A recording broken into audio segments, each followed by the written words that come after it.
I whispered just one sentence into my vegetative wife's ear. Wifey, when you wake up, let's keep our titles separate with my mom. She calls you bestie. I call her mom. This spooked my vegetative wife so bad she practically bolted out of the hospital overnight.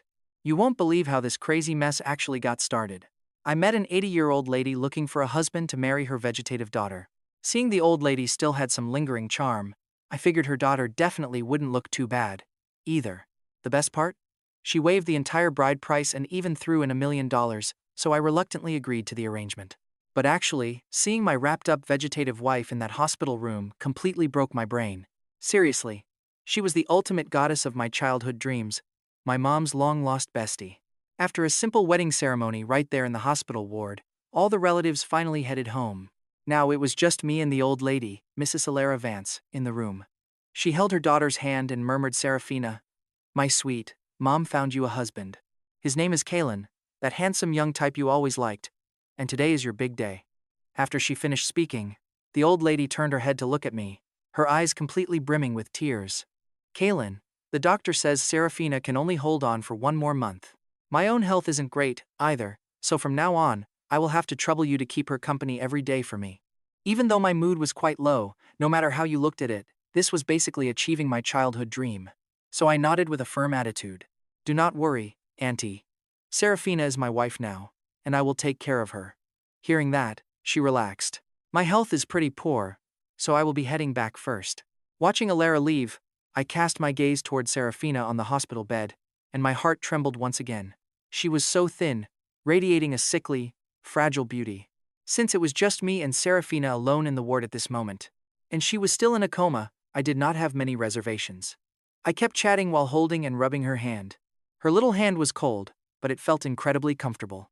"Auntie Seraphina, no, she is my wifey now. You might not believe it, but my mom is Beatrice. Do you still remember her? She was your classmate, your absolute bestie. You used to visit our house a lot and even carried me as a baby. Later, you moved away for work, and my mom completely lost contact." I kept talking while paying very close attention to Seraphina on the bed. Seeing she still had absolutely no reaction, I just kept rambling on. "When I was a kid, my mom asked me what kind of wife I wanted to marry. Back then, I told her I absolutely had to find someone exactly like you. My whole family laughed, saying you would be old by then. But looking at you now, you have not aged one bit. You are still so gorgeous." I was talking completely to myself, not noticing that Seraphina's eyelids suddenly twitched. I kept going. "Wifey, you absolutely must wake up quickly. You cannot just give up on us. But then again, if you do wake up, how exactly are you going to act around my mom?" Now get this right, after I said that, her finger held tightly in my hand actually twitched, leaving me completely shocked. "Holy crap! Wifey, are you waking up?" Panicking and ecstatic, I ran to call the attending doctor. After doing a thorough checkup, the doctor stared back at me in pure disbelief. "She has been out cold for 2 months. We tried every method we could think of, and absolutely nothing worked. But now her limbs finally have a reaction. By the way, what exactly did you do just now?" Seeing his cautious expression, my face flushed red. "Well, about that, I did not really do anything special. I just whispered some sweet private conjugal nothings." Hearing this, Dr. Percival looked like he had a total epiphany.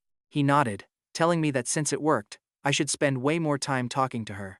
"You might actually wake her up. Will this really work? Can she actually hear me?" I was completely overjoyed. Only if Seraphina woke up could my childhood dream truly become reality. "Theoretically, yes," the doctor replied. Dr. Percival nodded, explaining that her physical damage is not severe. She is just refusing to wake up because she has lost her will to live. As long as you can spark her will to survive, the chances of her waking up are very high. After seeing the doctor off, I grabbed her hand again, realizing she only reacted when I mentioned my mom earlier. I tried rambling about a whole bunch of other things, but this time, it had absolutely zero effect. Helpless, I had to change the subject, asking her if she knew. "At first, when your mom found me, I only agreed because she looked so pitiful. Plus, I was completely broke, so I reluctantly took the deal.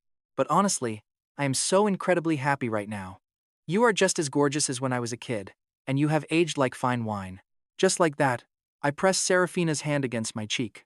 "My only wish now is for us to be a real married couple once you wake up." And right on cue, the moment I said it, Seraphina's finger twitched a tiny bit. I was thrilled. Absolutely ecstatic. My teasing got even more playful.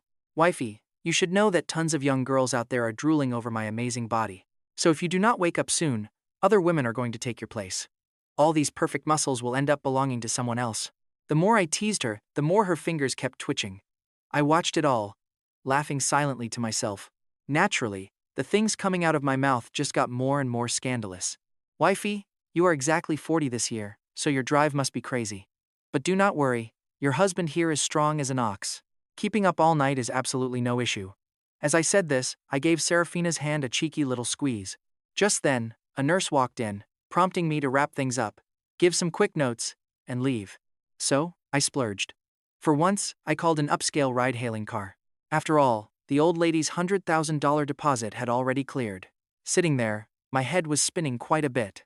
I only wanted to make my mom happy today, never expecting I would end up legally married to her gorgeous best friend. Just imagine how crazy my mom is going to react when she finds out. And speak of the devil, right then, she calls. Boom. Immediate screaming. She launched into a massive, relentless scolding. She ranted that the neighbor Timmy already has 2 kids, while I can't even find a girlfriend. I almost laughed out loud. Me, single? Not only do I have a partner, but she is your best friend, and we are officially married. If I wasn't terrified of her hunting me down right in the street, I would have totally blurted it out to shock her. Silence. Then, a hilarious idea hit me, and my tone became completely whiny. Mom, stop matching me up. If you really want to help, just find me a rich sugar mommy so I can finally retire. My mom was completely stunned. After a second of dead silence, she exploded into another round of yelling. She told me to get lost and asked where she would even find one. I just grinned ear to ear. Come on, you have tons of old classmates. None of them are wealthy, successful career women. Just set me up with a pretty one. My mom was absolutely fuming, saying her old friends are practically grandmas. Mom, what if one of your friends has maintained herself amazingly well, has a killer body, and is single? Why let some stranger win her over when your own son is right here? She snapped at me to stop dreaming. Even if she existed, I had no chance. But what if she does? She sarcastically told me to go for it then, promising she wouldn't stand in my way. She was completely fed up with my teasing. Click, done. I hung up the phone with a massive grin on my face. Grinning like a madman, I saved the call recording. Seriously, you have to appreciate this level of pure mischief. Don't blame your son for being a little sneaky. You are the one with the stunning, single best friend. Early the next day, I quickly got ready and headed straight to the hospital. But the very moment I walked in, Alora called me. Kaelen, thank you so much. The doctor told me Seraphina's finger moved yesterday. It is a wonderful start, Alora said, her voice bursting with pure joy. I told her not to mention it. Honestly, I should be the one thanking you. And I truly meant every single word of that. After all, this generous lady didn't just give me a $100,000 deposit. She also handed me a beautiful wife. Even though she is still comatose, I know things will improve. Honestly, I never expected such a great reaction on day one. So, I will be counting on you quite a bit from now on. If Seraphina recovers, you can have any amount of cash you want, Alora promised emotionally. Dr. Percival's words had given her real, genuine hope. Auntie Alora, I am already here. Besides, I am Seraphina's legal husband now. Looking after her is my duty. She repeated the word good 3 times, saying she knew she didn't misjudge me. She was fully entrusting Seraphina to me. Hanging up the phone, a strange wave of emotion suddenly washed over me. I never imagined I would actually be a married man. Taking a deep breath, I finally stepped inside Seraphina's room. Wifey, your handsome hubby is finally here. Did you miss me while I was away last night? I casually sat down next to Seraphina, gently holding her hand while rambling on for quite a while. Then I turned, looking closely at her face and eagerly waiting for any kind of reaction. Nothing. She just lay there completely motionless. I didn't give up though, keeping the conversation going. Oh, and my mom called last night, you know, your bestie Beatrice. She is pressuring me to get married, demanding I bring a girlfriend home by the end of the year. Naturally, I kept the secret about our marriage safe. Do you think I should confess to her? Right after I said that, Seraphina's eyelids suddenly twitched. Seeing her react made me grin. The trick totally worked. Wifey, I saw you flinch, does that mean I should tell her? Her finger twitched again. Guess that is a yes. But wait, why are your fingers moving so incredibly fast? Watching her hand twitch nonstop made me burst out laughing. Why are you getting so worked up, my love? I was only teasing you. Besides, even if I do confess, I will absolutely wait until you wake up. Hearing this, her hand finally went still again. I smiled softly. This vintage beauty is honestly pretty interesting. She is not even afraid of death, yet she is terrified of basic family drama. That thought made me pause, whispering softly, "Honey, I do not know what pain made you lose all hope in this world, but we are husband and wife now. And starting today, I am not letting you give up on life anymore." Gently stroking her cheek, I promise that we still have a wild, passionate, and happy life ahead of us. Right after that, her pale face started blushing quite visibly. I smirked. Watch this. Because I was about to tease her even harder. The doctor said regular massages help vegetative patients recover, so I should probably give you a thorough rub-down daily. With that, I rolled up my sleeves and started massaging her. Half an hour later, I successfully finished the entire routine I had researched. Exhaling deeply, I packed up to head out. Right at that exact second, her finger suddenly gave another sharp twitch. My heart surged with happiness at the sight. "Darling, I hate leaving too, but this job interview today is absolutely crucial. He worked so hard to secure this chance for me. Besides, I need to grind and make some serious money. That way, when you finally wake up, I can spoil you with endless good food." With a soft smile, I grabbed my bag and slipped out. But when I rushed to our spot, my best friend Barnaby was already pacing around, asking why on earth I was so late. "Just a terrible traffic jam," I quickly lied. Then asked if he had brought his resume along. "Got it right here. By the way, what was the company name again?" "Seraphina Biological Tech." I froze. "Seraphina?" Barnaby slapped my shoulder, asking why I was suddenly zoning out. He urged me inside because HR was already waiting. 2 hours later, Barnaby and I finally walked out. I felt pretty discouraged, since all the other candidates held doctorates, while we only had master degrees. But as we left, someone was watching from the shadows. "Who do you think this mysterious woman is calling in secret?" "Auntie, guess who I just ran into at the office?" Later that night, I visited the hospital ward again. Walking down the hallway, the nurses at the front desk immediately began teasing me, asking if I was back to visit my wife. "Yeah, I get quite worried about her," I replied, making them giggle behind their hands. They playfully asked if I was visiting so often, out of fear she might somehow run away. Seeing their gossip-hungry faces, I just smiled and headed inside. Reaching her bedside, I began massaging her limbs with practiced ease. "Honey, I have some incredible news. I officially landed the market researcher position at Seraphina Biological Tech. The starting pay is $8,000 a month." Amazingly, the moment those words left my mouth, her eyelids twitched again. Seeing that reaction, I happily chatted until 9:30 p.m. before finally heading home. The following morning, Barnaby and I showed up early for our first official shift, heading straight to HR to finalize the paperwork. But to our absolute surprise, the actual general manager of HR handled our onboarding directly, acting incredibly warm and friendly.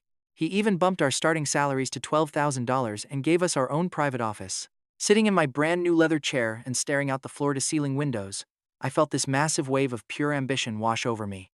I asked Barnaby if his cousin was some legendary executive here to pull off this level of special treatment. Hearing that, Barnaby coughed nervously. He silently realized something was definitely off. He had just passed his cousin in the basic cubicle section, working as a standard employee. Oblivious, I patted his shoulder, suggesting we absolutely have to treat his cousin to a nice dinner to properly thank him. Barnaby's mouth twitched, but he kept quiet. By the time our first brutal training day wrapped up, it was already 7 p.m. While Barnaby caught the subway back to campus, I practically flew to the hospital like my pants were on fire. I burst through the ward doors, calling out right away, "Wifey, I'm here. Did you miss me?"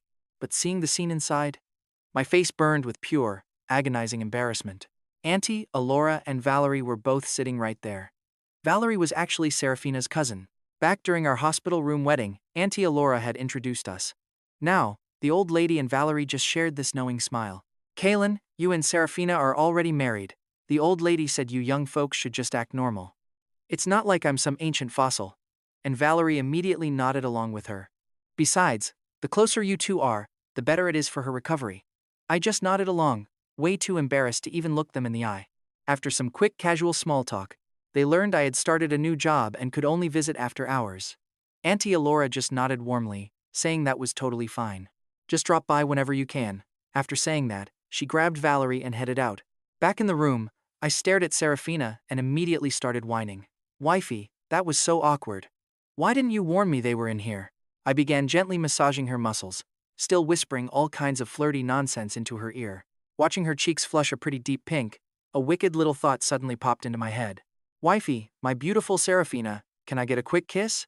If you don't say anything, I'll take it as a yes." Wait, did you catch that? I could have sworn her body trembled ever so slightly, but I threw caution to the wind anyway, leaning down to plant a loud kiss right on her cheek. Then I dramatically wiped my lips like I had just finished a gourmet feast. Wifey, you smell so good. The next day at lunch, Barnaby invited his cousin out for some spicy Sichuan food downstairs. When his cousin Gideon heard about the sweet deal we got, his face fell into a deep slump. He'd been working his tail off for 4 long years, only pulling in 12,000. How did 2 fresh rookies outpace him? Man, life is incredibly unfair. When we thanked him, he just offered a strained smile and said it was nothing. We're brothers, after all. Right after lunch, we headed back up to get to work. But the second we sat down, knock on the door. A secretary stepped inside. Kaelen, Barnaby, come with me. Manager Sterling from marketing wants to see you both in his office. 30 minutes later, Barnaby and I walked back to our desks, completely baffled. Barnaby grumbled. Is the corporate world always this bizarre? The big boss calls us in, showers us with praise, and then invites us to dinner tonight? I was just as confused. Guess we have to go tonight and test the waters. But during dinner, every time we tried to feel out Manager Sterling, he just brushed us off, saying we should focus on bonding instead of work. It took several bottles of expensive foreign liquor before Sterling finally laughed and spilled the real reason we were there. Get this, there was a rare training trip, and he was giving the spots to us. My reaction? I cursed him out silently. This trip was totally going to keep me away from my hospitalized wife. But outwardly, Barnaby and I kept smiling and thanking him. By the time dinner finally wrapped up, it was already past 10 p.m. Barnaby caught a cab back to campus. Smelling like a whole brewery, I stumbled and jogged my way over to the hospital. The little nurse on duty gave me that exact same gossip-loving look. I ignored her and headed straight into the ward. Sorry I'm late today. Our manager Sterling has this seriously weird habit of dragging things out. He wanted us for an off-site trip, but forced us to drink all night before saying a word. As I talked, I cupped Seraphina's cheeks and kissed her face again. After that, I nudged her over a bit and collapsed onto the edge of the bed. Wifey, I don't want to go back tonight. Can I just sleep here? Maybe the alcohol was finally hitting. My head started to spin, and I instinctively pulled Seraphina close. Wrapped in her sweet, soft embrace, I drifted straight off to sleep. Sometime later, half asleep and half awake, I felt a gentle nudge, and this incredibly soft voice whispered right into my ear. You brat, you're crushing my hair. The next morning, the nurse woke me up. I can tell you're desperately starved for affection, but her condition is still pretty unstable. Hearing that, I looked ready to burst into tears. I tried explaining that I just drank a bit too much last night, but the nurse gave me a knowing look. She basically warned me that even married couples shouldn't mess around like this when the poor wife is still in a vegetative state. Explaining only made it look worse. I just gave up and accepted the total mess. As soon as the nurse rolled her card out, I turned back to Seraphina lying on the bed, dying of embarrassment. My hangover was instantly gone. Clear-headed now, I realized how absurd my behavior was. Seraphina is still in a coma. How could I play around with her like that? God, I really behaved like an absolute monster. Feeling completely ashamed, I leaned down and gently whispered right into her ear. Hey wifey, I have to go on a business trip now, so it might take 3 days before I see you. I kissed her cheek one more time, then reluctantly left the room. Back at the company, Barnaby was already waiting. He immediately asked where I sneaked off to, since I pulled an all-nighter. Giving him a solid side-eye, I told him to mind his own business. He just shrugged, but then his face went dead serious. Kaelen, why is Manager Sterling suddenly being so nice to us? Hearing that, I stopped stirring my coffee. He's trying to win us over. Did you forget already? Remember your cousin warned us yesterday? The chairman hasn't shown his face in months, and now the entire company is tearing itself apart, split into hostile corporate factions. Things are totally chaotic right now, and we shouldn't rush into taking sides. That's when it hit me. We need to dodge Manager Sterling at all costs. At least, we can't let anyone think we are on his team. 3 days later, over inside the marketing office of Seraphina Biological Tech, Sterling slumped in his leather chair, looking incredibly depressed. He stared at his secretary, completely baffled by our sudden cold shoulder. To get on the old lady's good side, I deliberately tried playing nice with those 2 rookies, Kaelen and Barnaby. I even bought them a nice dinner to bond, and handed them an incredibly rare, sweet business trip opportunity on a silver platter. So why on earth are they suddenly acting so cold and actively dodging me now? Right then, his secretary Fiona crossed her legs, thinking hard for a moment before her eyes suddenly lit up with a spark of realization. Sir, I get it now. Those 2 must be spies planted in our department by the old lady. It's the only logical explanation for why 2 brand new rookies would dare to ignore you. They probably have massive expectations, and think your little favors are beneath them. We need to step up our game, making Sterling nod eagerly. Exactly. The old lady is starting to make her move, and I know just what to do next. Meanwhile, back at the train station, Barnaby and I finally finished up our trip and walked out. Man, I was completely wiped out. This training trip was definitely no walk in the park, I complained, massaging my throbbing head. No walk in the park? We literally stayed in 5-star hotels and rubbed elbows with some major high-profile clients. Barnaby rolled eyes, mentioning that people usually fight to the death for opportunities like this. I nodded, knowing it really was a pretty sweet deal.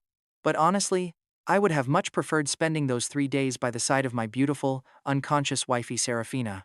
Barnaby patted his growling stomach and spoke up. Forget work for a second, let's grab some killer food. I just waved him off, telling him to go alone since I had plans. Right now, my entire mind was focused solely on Seraphina. 3 days apart felt like an eternity, but just as I was heading to the hospital, bam. My mom's call came in like the Grim Reaper. She yelled at me to meet a girl Auntie Wang set me up with. Great, another totally forced blind date. I wanted to hang up so badly. I told her I just started my job and had zero time for setups.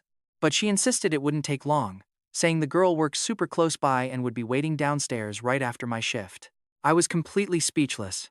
Mom, didn't I say that unless she's a gorgeous, older, single woman, I'm absolutely not interested in young girls? You fool, why are you taking a joke so seriously? I saw her picture, and she's incredibly pretty. She is a flight attendant. But I insisted I wanted no part of this. Tired of wasting my breath, I spoke my mind. But she snapped back that I had to go and was sending her contact info. With that, she hung up right on me. A second later, her text popped up with the girl's shared contact card. I tapped on it and froze. Her username was literally crystal available worldwide. Good heavens, Mom, what are you even thinking? Once I finally got to the hospital and stepped into the quiet hallway right outside her ward. As I walked past the nurse's station, literally everyone locked eyes with me, wearing these pretty teasing, mocking grins. It felt weird. Really weird. I asked them what they were staring at, but they refused to spill a single word. One nurse stopped mid-sentence and quickly covered her mouth. I kept quiet, but man, they really had me curious. Did Seraphina actually wake up? I immediately quickened my pace and hurried straight to her room. Pushing the door open, she was still lying quietly in bed, breathing softly, with nothing seeming to have changed. Still, I immediately noticed her cheeks looked quite a bit rosier than before my trip. Losing that frail look she had, she seemed to radiate more and more womanly charm. With everything finally moving in a pretty good direction, a huge smile spread across my face. Hey wifey, it has been 3 days, did you miss me? Because I missed you tons.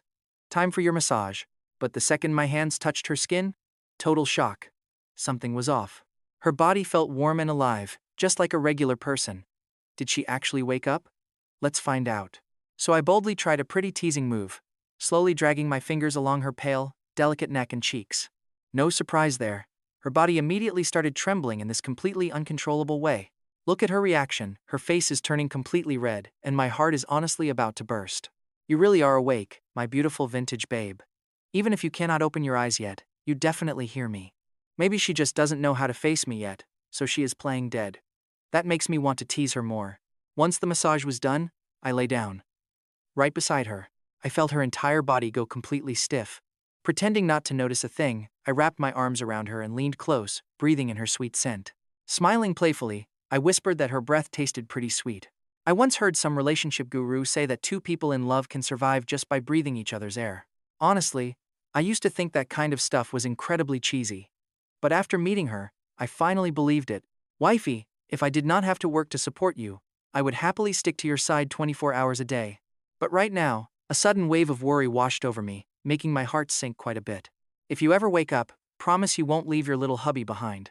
I whispered this, then gently kissed her lips. Our lips met. Just like that, I felt her entire body go completely stiff again. Then, I heard this soft little gasp, and felt her clumsy, hesitant attempt to kiss me back, making me incredibly happy. My beautiful vintage babe was actually kissing me back. Does this mean she finally accepted me in her heart? At the very least, she is not pushing me away, and that realization made me feel absolutely on top of the world. I always knew she would wake up eventually. But ever since I started visiting, I stayed up worrying that once she fully woke up, she would just reject me. After all, she is literally my mom's best friend. That is a pretty tough pill for anyone to swallow. but her clumsily kissing me back proved my childhood dream might actually have a real shot. As for her keeping her eyes closed, maybe she just needs some time to process everything that has happened. After our long kiss ended, I licked my lips and whispered that this was our first official kiss. I love this feeling so much, so let us definitely kiss every single day from now on. Right then, her body visibly trembled quite a bit. I could not tell if it was from resistance or pleasure. Smiling, I got up and checked my phone screen. Wifey, it is already past 9 p.m., and if I do not leave now, the dorm will lock me out. Just give it some time, and once I finally move out of that crowded dorm, I can stay by your side 24 hours a day. I kissed her cheek one last time and turned to leave. But right then, my mom's ringtone started blaring loudly. No surprise. She was nagging me to get married again, making my head throb instantly. After hesitating for a quick second, I blurted out that I actually have a girlfriend now. I glanced back at Seraphina on the bed. My mom clearly did not believe me, asking why I did not tell her sooner. She accused me of tricking her again, but I insisted she was literally lying right next to me, just being a tiny bit special. I whispered this while staring down at Seraphina's pretty red cheeks. I admitted I was scared she would disapprove, but her next response completely shocked me. Wait, she actually wants to come over and meet her. Hearing that made me instantly shiver in absolute panic. My mom is a total control freak, especially when it comes to me finding a girlfriend. If she finds out my girlfriend is actually my wife, who happens to be her long-lost bestie, she will literally end me overnight. Panicking that Seraphina might overhear something she shouldn't, I scrambled straight out of the room.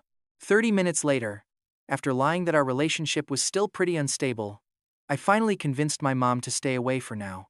She was worried that showing up out of nowhere would scare her off, so she agreed. I let out a massive sigh of relief, but I knew this was just a temporary fix. Before long, I know my mom will start demanding to meet her again.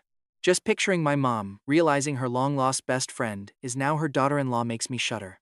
But to make my childhood dream a reality, I had to stick to the original plan. I had to speed things up and make Seraphina accept me, while managing my mom's expectations along the way. If we could just consummate this marriage and make it official, that would be even better. Then my mom would have no choice but to accept it. The next day, Barnaby and I went near the office and rented 2 small apartments. You might be wondering why we got 2 apartments. Because that crazy guy Barnaby was planning to move in with his smart PhD girlfriend. Once the lease was signed, he took off and I headed straight to the hospital. Honestly, I was feeling absolutely amazing. Rented a place off campus, meaning no more returning to the dorms daily. If I wanted to spend all night at the hospital keeping my wifey Seraphina company, it was totally doable. But when I walked in, some random white-haired old lady was sitting by the bed. Right when I thought I was in the wrong room, a nurse pushed her cart inside and looked at me with total confusion. She asked why I was back, because my wife already checked out. Checked out?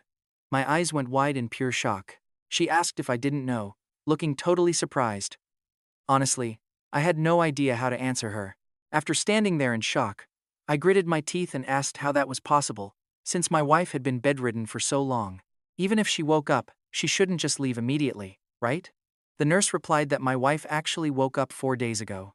Apparently, she woke up the night I stayed over. I didn't know whether to laugh or cry. It all made sense now. I asked when she processed the discharge. She told me it was just this morning, and some cousin of hers came to handle it. Her body is still weak. Why did you let her leave? I was getting pretty angry. I was mad she kept me in the dark, and mad she ignored her own health. The nurse said they tried, but she was stubborn. She insisted her family wheel her out of here. The nurse then muttered under her breath that to anyone else, it looked less like a discharge and more like an escape, like she was literally on the run.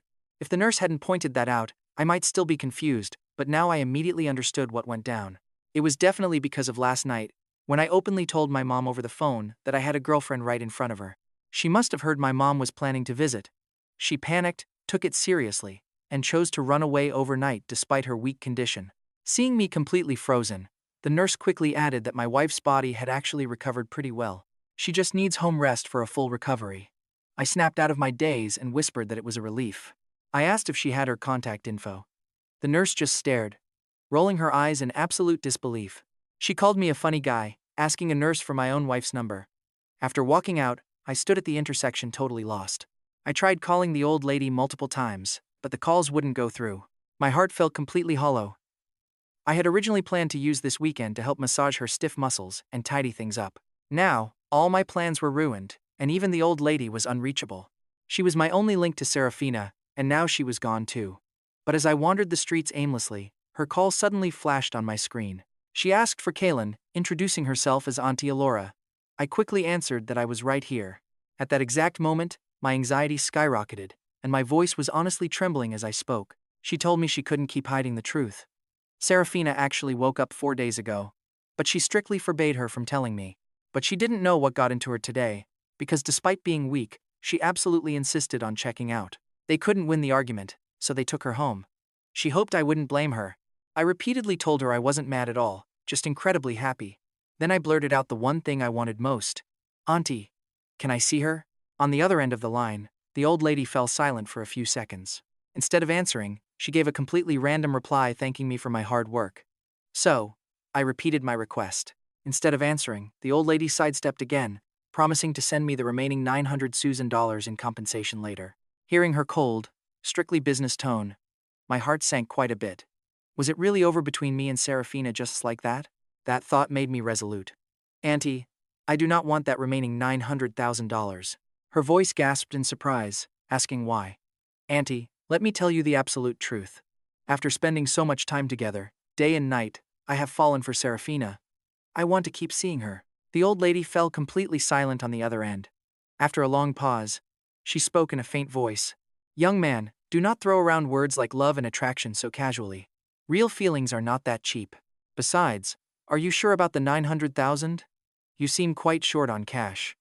But I insisted I truly like her. I demanded to know where she was. Seeing my unwavering attitude, the old lady finally started speaking in a slow voice. Kaelen, let me ask you seriously, she said. Do you really want her when she is 20 years older than you? Hearing her tone soften just a bit, I decided to lay all my cards on the table. Absolutely, I replied. If we end up together, you will see. The old lady was surprised, but promised she would pass my message along. Just wait a moment, she said, and then she abruptly hung up the phone. She turned to look at Seraphina right next to her, whose eyes were already wide as saucers. You heard that, right? I think this kid is pretty great, the mom said. But Seraphina instantly shook her head. Mom, he is way too young. I am old enough to be his mother. If we actually dated, what would everyone else even say about me? But despite her protests, she could not stop thinking about that exact moment I kissed her on the lips. In an instant, her face turned as red as a ripe apple. The old lady noticed and recalled my last words. Yeah, there was definitely something going on with those two. But she did not tease her, choosing to stay calm. Love is between you two, so why care what others think? Seraphina snapped out of it, begging her mom to stop. He is too young, she argued. But that was just a cover. The real issue? I am the son of her best friend, Beatrice. Fine then, her mom replied. I will just reject him and get a lawyer to prepare the divorce papers. With that, Alora pulled out her phone. But the absolute second it started dialing, Seraphina grabbed the phone and immediately cut the call. Mom, do not rush this, she stammered. Give me some time to think. She did not know why, but seeing her mom call made her heart ache terribly. But Alora was not in any rush. She just stared at her daughter with a knowing, silent smirk. Seraphina blushed deeply but refused to admit defeat. I just think divorcing so quickly is too cruel to him. How about you tell him we should not meet up for now? Let us wait for 30, she paused. No, 10 days. Let us give ourselves 10 days to think it over. Alora smiled as her daughter tried to hide like an ostrich, simply nodding to go along with the plan. Then she dialed my number. I answered instantly, as terrified as a criminal awaiting a final verdict. But the old lady sounded incredibly calm. Sarah says she still cannot accept the age difference between you two, she told me. So she wants 10 days to think. 10 days? My heart was left hanging in midair, completely unstable. After taking a second to process, I spoke up. Auntie, do not worry about that. I am about to get my master's degree, so I am not a reckless kid. Hearing that, Alora said she was relieved. She was ready to hang up, but I launched into a massive list of recovery tips to keep Seraphina healthy. After listening to me ramble on for over 2 minutes with no signs of stopping, she cut me off, laughing through her amusement. Hanging up, Alora could not help but grin. Daughter, did you hear all that? I think your little husband truly cares about you. Seraphina refused to admit it, but a small smile gave her away. Mom, stop being so naggy, she grumbled. Watching her daughter bicker like this, Alora felt like they were back to the happy days before the depression hit. Meanwhile, I trudged back to my dorm. I was supposed to pack up and move, but I could not find any energy. 10 days? No, This feels like a 10-day prison sentence without my wife. I just sat there staring at the wall until 5 p.m. when a message popped up from my cousin Chloe. My cousin hit me up, demanding a free dinner at my campus. At 18, Chloe is a fresh-faced college student at the school right next door. Since our schools are practically touching, she is always walking over to chill at my place. When I finally dragged myself over, she was glaring hard. She asked if I had any shame making a pretty campus belle wait so long. I looked left and right, then stared down at her. Campus belle, where exactly? Chloe puffed her cheeks and stood on tiptoes, insisting it was her. I just gave her a pretty judgmental look. What kind of campus belle is only 1.5 meters tall? She snapped back that she is actually 1.53 meters. I decided to stop teasing her and dragged her to a local barbecue place near the university. As the massive plates of meat arrived, Chloe drooled and asked in shock if I had somehow landed myself a rich sugar mommy. She complained this was my first time being generous. I told her to just cut the crap. Seriously, what do you want? Chloe knows I am totally broke, so she never asks for free food. So, there was an 80% chance my mom sent her. Honestly, you can always count on family to spy. She just played innocent, claiming she missed me so much and asking if that is a crime. Yeah, right. I just whipped out my phone and transferred her $500. Boom. Her attitude did a total turnaround. She immediately confessed that my mom paid her $200 to spy on me and get information about my new girlfriend. Seeing how fast she sold out our mom, I slapped her head. Stop hitting me. I am already short enough. She shoved me away, super annoyed, as I rolled my eyes speechlessly. I told her to spit out whatever else she knew, and she instantly guessed my new girlfriend had dumped me. I asked how she knew. Even though Seraphina did not actually dump me, it is true that we are forced to be apart for now. She laughed, saying my depressed face gave it away, looking even sadder than that sad mummy character from League of Legends. She kept begging me to describe what my pretty ex-girlfriend actually looks like. Chloe kept firing off questions like a machine gun, asking about her major and looks. I glared, telling her to shut it. Chloe pouted, threatening to tell my mom some bad news instead. Before she could even finish that threat, I cut her off. I surrendered, pulled out my phone again, and transferred another $500 to her account. Her eyes lit up with pure joy as she happily asked how she should report back to my mom. I told her to say my girlfriend is gorgeous, quite mature, and just looks a bit older than me. I also told her to mention our relationship is brand new and not fully stable yet, trying to prepare my mom for the truth. Dinner over. I walked back to my dorm room completely alone, passing by the small campus grove where all the lovers hang out. I felt a sudden, massive wave of irritation. So, I cleared my throat and screamed into the dark trees that the campus security and teachers were coming to catch them. And just like that, you should have seen these panicked couples absolutely scatter out of the darkness. Watching them panic made me feel way better. Early the next morning, my mom called again, but her voice was surprisingly gentle. I smiled, realizing the bribe I gave to Chloe had worked like a charm. Otherwise, she would be screaming at me. I calmly asked if Chloe had mentioned anything about my new girlfriend.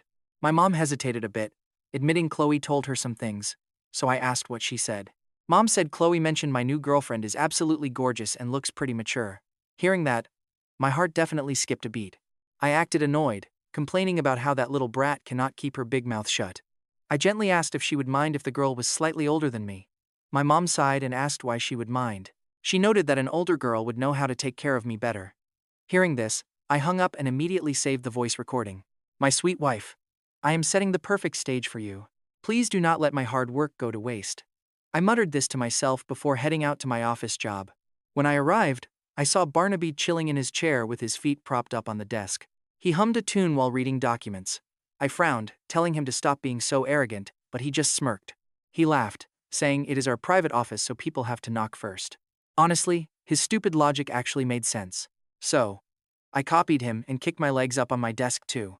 Honestly, it was pretty damn comfortable. I started reading through the company documents quite casually. But then, my eyes caught something, and I screamed out loud. I was just casually flipping through the company files. Then, out of nowhere, something caught my eye and I literally screamed.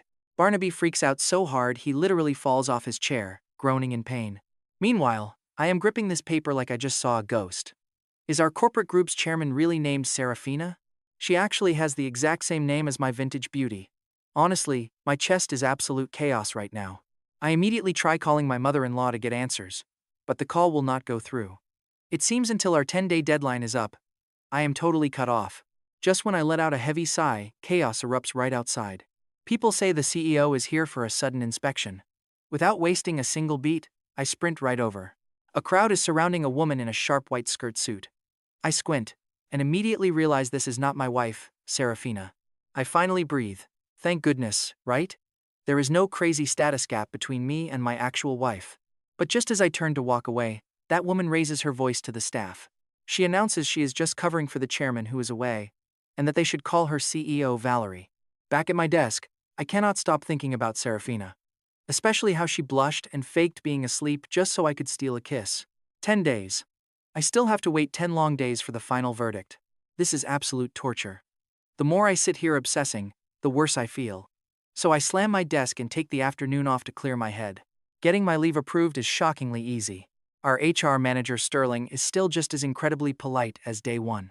Not only does he approve it instantly, but he also asks if there is anything else he can do. I laugh bitterly. I miss my wife. Can he help with that? I walk out, hail a cab, and head straight to Nengrin Temple. Meanwhile, on the other side of town, Seraphina is just staring blankly at a book. She is so spaced out she does not even notice her cousin Valerie walking right up to her. Valerie suddenly snatches the book away, teasingly asking Sarah if the story is really that boring. Startled, Seraphina protests that she was not finished reading yet, while Valerie just gives her a knowing smirk. Valerie points out she has been on the same page all morning. She is clearly not reading, but picturing a certain handsome face instead. Seraphina blushes instantly, telling her cousin to stop talking nonsense. She is definitely not thinking about Kaelen. I didn't even say his name, and you already outed yourself. Honestly, we all know she never stood a chance at hiding it. She offers to take her to the place she wants to go most. Sarah's eyes instantly light up, though she looks down a bit shyly. When Sarah asks where, Valerie pokes her forehead and says the temple, since she used to absolutely love going there. She reminds her how peaceful it is, or maybe she wants to visit someone else.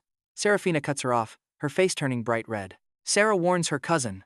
One more word and she is ignoring her completely. Even though she is nearing 40, she is so beautiful and pure-hearted that acting cute like this makes her look just like a young girl in her 20s. Valerie just bursts out laughing, promising to finally stop teasing her and give her a break. She mentions burning incense at Nengrin Temple for her before, and now that Sarah is awake, they need to go back and fulfill that vow. This famous Nengrin Temple is located right up on Bayun Mountain on the city's eastern side. Because prayers there are known to come true, the temple is constantly packed with eager visitors looking for a blessing. Now, Valerie is pushing Seraphina in her wheelchair, heading from the foot of the mountain straight up toward the temple gates. Taking in the gorgeous mountain scenery, Seraphina closes her eyes, breathes in the fresh air, and lets out a peaceful smile. She admits she was so foolish before, never truly realizing just how incredibly beautiful it is to be alive and well.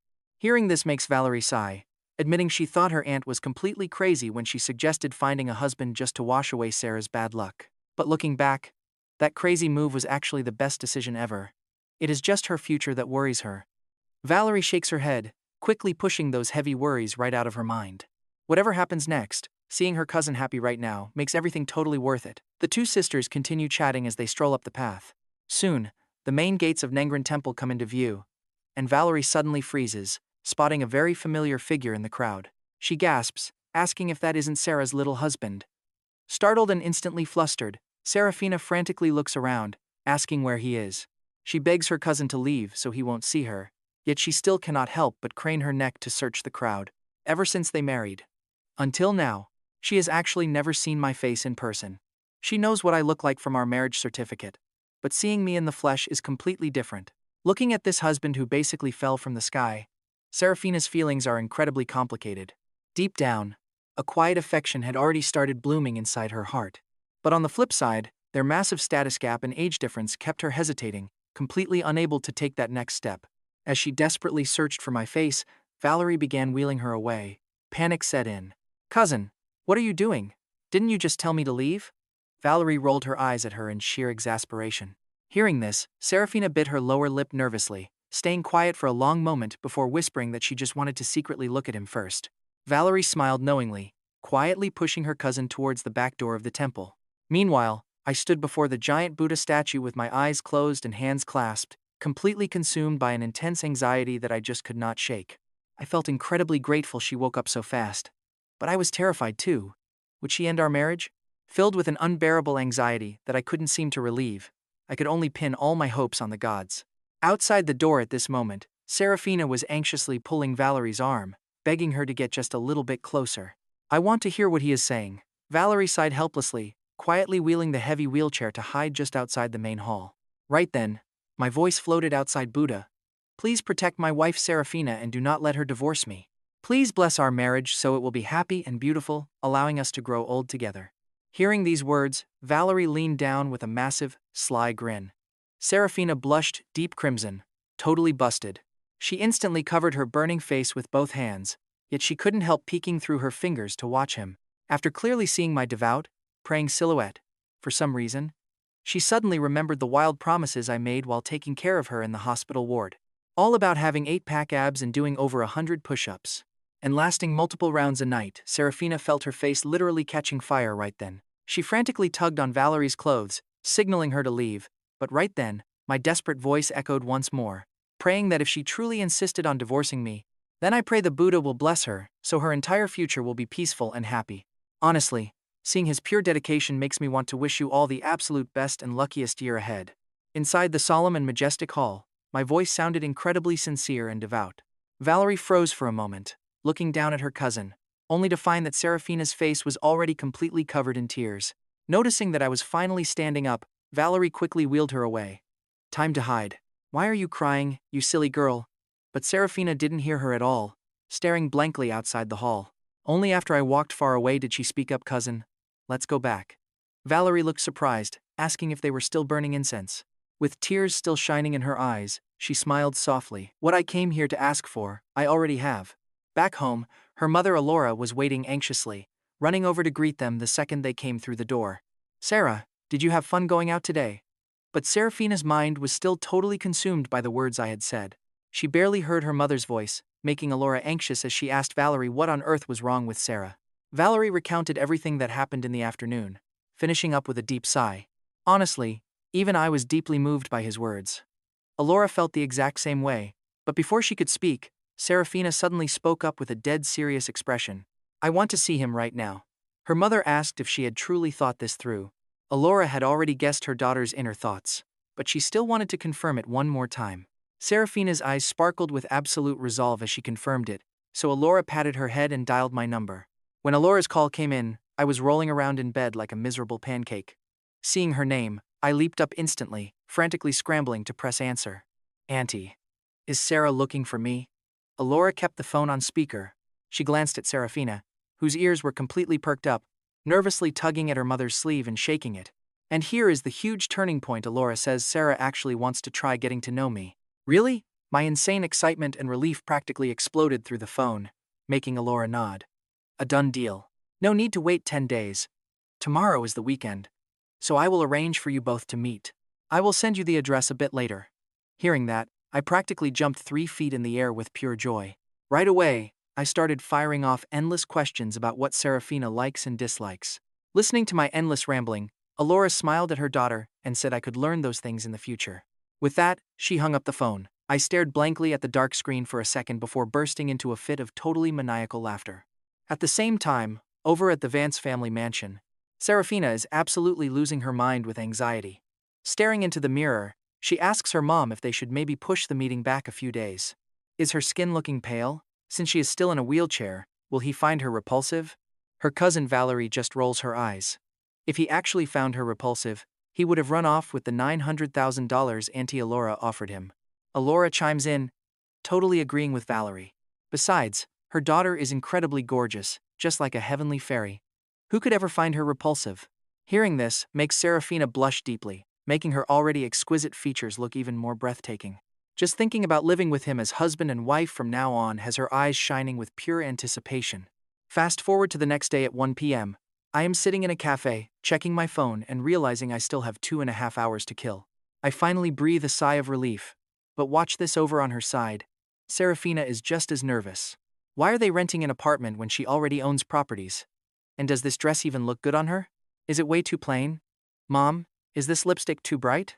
She feels like it just doesn't suit her.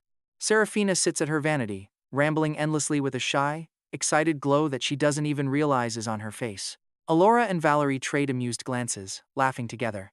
They assure her she looks perfectly fine, just like this, so she needs to relax. Valerie grabs her hand. reminding her that Alora chose this guy specifically for her, so he can't be bad. Plus, renting a place makes sense, since all her actual properties are either giant villas or massive luxury penthouses. Showing that off right away isn't a good idea. This spot in Jinshaho is right in the center, perfectly located for a normal commute to her company. Seraphina frowns, realizing they are worried about Kaeden's motives. Valerie nods in agreement. Even though Kaeden seems like a genuinely good guy, she still needs to play it safe. It is best to hide her true identity for now. Seraphina might be pure-hearted, but she isn't a naive, foolish girl. She instantly agrees with the plan. She knows better than anyone that time reveals a person's true character. Realizing it is getting late, Valerie wheels her out the door. Back at the cafe, I am checking my watch a dozen times a minute, absolutely hyped to finally meet my beautiful new wife. I am way too excited to sit still. Honestly, my twitchy behavior is already making the couple sitting next to me pretty curious. They ask if I am on a nervous blind date. I shake my head, explaining that I am actually waiting for my wife. Wait, that formal for your wife? Did you mess up and need to beg for forgiveness? No way, that is completely impossible. My wife and I are doing things a bit differently. We are doing the marriage first, and falling in love later trope. The couple cracks up at this. Marriage first, love later? Man, you are really playing it that trendy? The funny distraction actually helps calm my nerves. But as the clock ticks closer, instead of Seraphina, I get a call from Auntie Alora. I ask if they have arrived, as Alora looks at Seraphina and smiles helplessly. She tells me to come straight to a new address. Sarah is waiting for me there. At our new home. Once the call ends, Valerie checks her watch. She tells Alora they should leave to let us talk alone. With that, Valerie pulls the old lady out the door. But instead of leaving, she drags Alora straight into the empty apartment next door. Valerie flashes a smug grin. Auntie, do not worry. I have got everything set up. The soundproofing here is pretty terrible. If we listen closely, we will be able to hear exactly what they are saying. And look at her now. Inside our apartment, Seraphina is staring intensely at the door, her heart practically leaping out of her throat. From this moment on, she is going to live with her new husband, act like real partners, and do all those newlywed things. She buries her face in her hands. Why is she feeling this insane surge of anticipation? She is basically dying of embarrassment. At the exact same time, I step into the elevator, pumping myself up with mental pep talks. Ready for anything? I nod solemnly and whisper, "Wifey, here I come." Suddenly, another guy in the elevator asks if I am crazy. He stares me up and down, baffled by how serious I am. I just lift my chin proudly. Can't a guy look his best for his wife? Let me tell you, my wife is a total heavenly fairy. The guy mutters psycho just as the elevator dings open. Turns out, this random guy lives on the exact same floor. He follows me out, laughing, and telling me to show him this fairy wife. He sneers, wanting to see what she looks like. I glare right back, my wife is way out of your league, buddy. But just as the words leave my mouth, his eyes go completely wide, staring at something directly behind me. I keep chewing him out, warning him that even if he sees her in the future, he is absolutely not allowed to get any funny ideas. She is mine. The moment I say it, a soft, sweet chuckle echoes behind me. I freeze, slowly turning around to see Seraphina smiling beautifully at me. She was already naturally breathtaking, but after some much-needed rest, her beauty is completely off the charts. It turns out she heard my loud voice all the way from inside. At first, she wanted to just wait for me inside. Hearing my voice, she just can't wait anymore and rolled her wheelchair right outside to see me. I yell, "Wifey." I'm totally shocked but incredibly happy, lunging forward in one giant step. "Why are you out here? Get back inside. There are sketchy people around here." As I say that, I throw a massive warning glare at the neighbor standing nearby. Seraphina just giggles. "You silly guy. You already called me your wife. So it doesn't matter who looks at me." Then she politely greets our neighbor, "Hello there, this is my husband, please take good care of us." She might be pure, but she is definitely not naive about life. Since we are settling down here, keeping up friendly relations with the neighbors is pretty important. The neighbor gets totally flustered by her sweet greeting and stutters a response. Introducing himself as Chad, he offers to help us. But I cut in immediately and tell him there is no need. I will look after my own wife. With that, I quickly wheel her back inside and slam the apartment door shut. She keeps giggling at my reaction, which makes me feel pretty awkward, so I just hand her the flowers. I tell her she looks stunning when she smiles. If I had just kept quiet, things would be normal. But my words make her blush instantly, and she hides her blushing face right behind the flowers. She teases me for bragging about her beauty while warning everyone else to look away. But honestly, I feel completely justified. I'm not wrong. You are gorgeous, so I'm keeping my guard up. Hearing how deeply possessive I sound, Seraphina feels a rush of warm, sugary sweetness fill her entire heart. Look at that. Next door, Alora and Valerie are crying happy tears together. They are so incredibly relieved to see her safe with a man who truly cares. But then, she suddenly starts coughing. I panic, immediately grabbing her cold hand and asking what's wrong. Alora panics and tries to rush over, but Valerie stops her, saying her husband has got this under control. We should watch how Kaelen handles this. Hearing that, Alora calms down and listens closely to the bedroom next door. Meanwhile, Seraphina is coughing so hard that her pale face turns bright crimson. Her chest heaves wildly and tears stream down her face. Terrified, I pull her tight into my chest, begging her to take slow, deep breaths. I am right here with you. Hearing my steady heartbeat gives her a deep, powerful sense of safety. Thankfully, her heavy coughing finally stops. I gently wipe her tears, scoop her up bridal style, and carry her to bed. I grab a cup of water, asking her to sit up and take a sip. But she is completely exhausted, lacking even the strength to lift herself up. I want to help, but I do not want to hurt her. So, I take a sip of water, lean over, and gently press my lips to hers.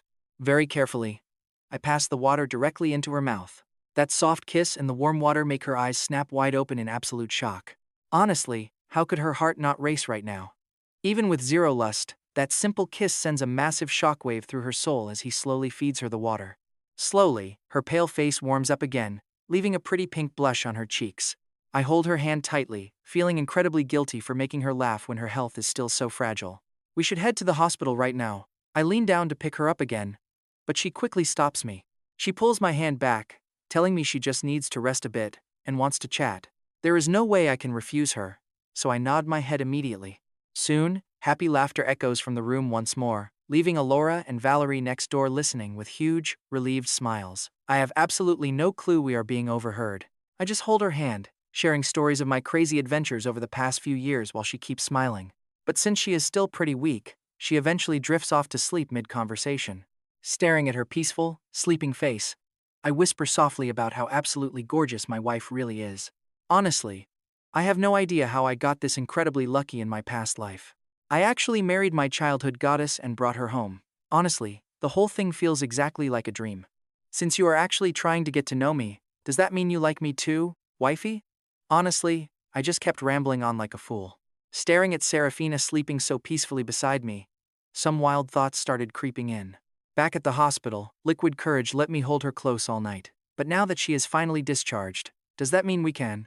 Cursing my own shameless thoughts, I lifted up the blanket and slipped right inside. Seraphina was still pretty weak from her illness, making her way more sensitive to the cold than most. Sensing my body heat, she automatically snuggled right up into my warm chest. Holding her tiny frame and breathing in her sweet scent, my heart completely melted. This was the dream wife, cozy bed, and everything. Well, I guess we are still missing the kid part of the equation. I looked down at her sleeping face and whispered that the baby would just have to wait a little longer. So peaceful. Thinking of this, I soon drifted off to sleep too. But get this, once I fell asleep, Seraphina opened her eyes and whispered that I was such a silly guy. A sweet smile touched her lips as she recalled her aunt telling her that her hospital checkup went perfectly fine. Suddenly feeling her cheeks burning up again, she quickly buried her face right back into my chest. This time, she fell fast asleep. By evening, the moment my eyes cracked open, they landed right on her soft, pink lips. Overcome by a sudden, irresistible impulse, I kissed her. Her eyes flew wide open in shock, blushing furiously. But a second later, she closed her eyes again and wrapped her arms gently around my neck. You guys already know the drill here. When a guy gets a kiss, his hands never stay idle. Seraphina was totally flustered and tried to push me back. But with her mind spinning, she just surrendered to the moment. A sudden knock. It snapped me right back to reality in a total panic. Then I noticed Seraphina's flushed cheeks had gone completely pale, her eyes looking blank and unfocused. Terrified, I immediately pulled back and begged her not to scare me. Seraphina struggled hard just to get the words out. She whispered to grab the medicine from her bag. I scrambled up, snatched the pills, and helped her swallow them. It took a while for her to recover as she lay there weakly. Feeling completely devastated and angry at myself, I slapped my own face hard. This is entirely my fault. I knew your health was fragile, yet I still acted like a total beast. Don't do this. I'm okay. Seraphina managed a pale smile, whispering that her body was just weak and she didn't blame me. No, I messed up big time, But before I could hold her hand and apologize more, my phone started ringing over the loud knocking outside. Alora was calling. She wanted to know what on earth we were doing in there. She said the nanny had been waiting outside for ages and told me to open up. A nanny? I asked, confused. Alora explained that since Seraphina is sick and I am busy working, she hired someone to help cook and clean. I understood. I hung up and quickly rushed out to unlock the front door. Watching me leave, Seraphina lay on the bed, her mind drifting back to our kiss. If she was a bit stronger, would they have actually? She blushed instantly. She stopped herself from imagining more, a warm smile gracing her lips. Our new nanny was Mrs. Higgins, and she was incredibly efficient. The moment she walked in, she got straight to work. I watched her closely, hoping to learn some kitchen tricks to impress my wife later. Back inside, Seraphina got some energy back and decided to slip out to find her husband. Since she had been stuck in bed for months, her legs were incredibly weak and stiff from lack of movement. She took just one single step out of the bedroom before tripping right over a stool and crashing to the floor with a loud bang. Hearing the loud crash, I bolted out of the kitchen only to find Seraphina sprawled on the floor. Terrified, I rushed over to lift her up, my chest aching with worry. Why didn't you just call me if you wanted to get up? Why try to walk all on your own? Seraphina was already feeling super embarrassed about the clumsy fall. My panic scolding only made her feel worse, and her eyes filled with tears as she whispered she just didn't want to be a burden. I instantly froze. My harsh tone had made her feel incredibly insecure all over again. I quickly smiled and wiped her tears away, telling her that as her husband, I would never find her to be a burden. Gently holding her hand, I playfully asked if she had bruised her backside during that nasty little tumble. Let me take a look so your hubby can blow on the pain to make it better. That cheeky teasing actually got her to giggle, and all her heavy guilt instantly melted away into a playful pout. She reached out to pinch my nose, telling me to keep dreaming since we had company in the house anyway. Just as she says that, Mrs. Higgins yells from the kitchen, telling us to pretend she isn't even there, before muttering something else. She adds that we will definitely need to pay her back for her insulin pills. Hearing that, Seraphina gets so incredibly embarrassed she cannot even lift her head, her ears turning completely red as she shoots a sharp glare my way. It is totally my fault. I grin, happily admitting guilt while scooping more food into her bowl. This dinner is incredibly sweet, bringing us so much closer, and she is finally starting to blush slightly less around me. While I clean up after dinner, Seraphina just sits there, watching me without even blinking once. Feeling quite emotional inside, she honestly never expected to get married to anyone in her entire life. Yet here she is, married to her former best friend's son, leaving her wondering if she is crossing into older woman territory. Wait, cougar territory, maybe? The mere thought of this has her feeling completely flustered and lost again. Facing her best friend in the future is definitely going to be an absolute battlefield. But right in that moment, I suddenly speak up. I ask my wifey if she wants to go for a stroll in the park, which completely surprises her. She really wants to go, but intense shyness takes over as she imagines us like an old married couple holding hands after dinner. Sure, they have already hugged and kissed by now, but still. But going on an actual planned date right now still feels a bit too fast for her to handle. So she gently shakes her head, saying she is too tired tonight. And I do not mind at all. Letting her rest is absolutely fine. So I pick her up to carry her straight back to the bed.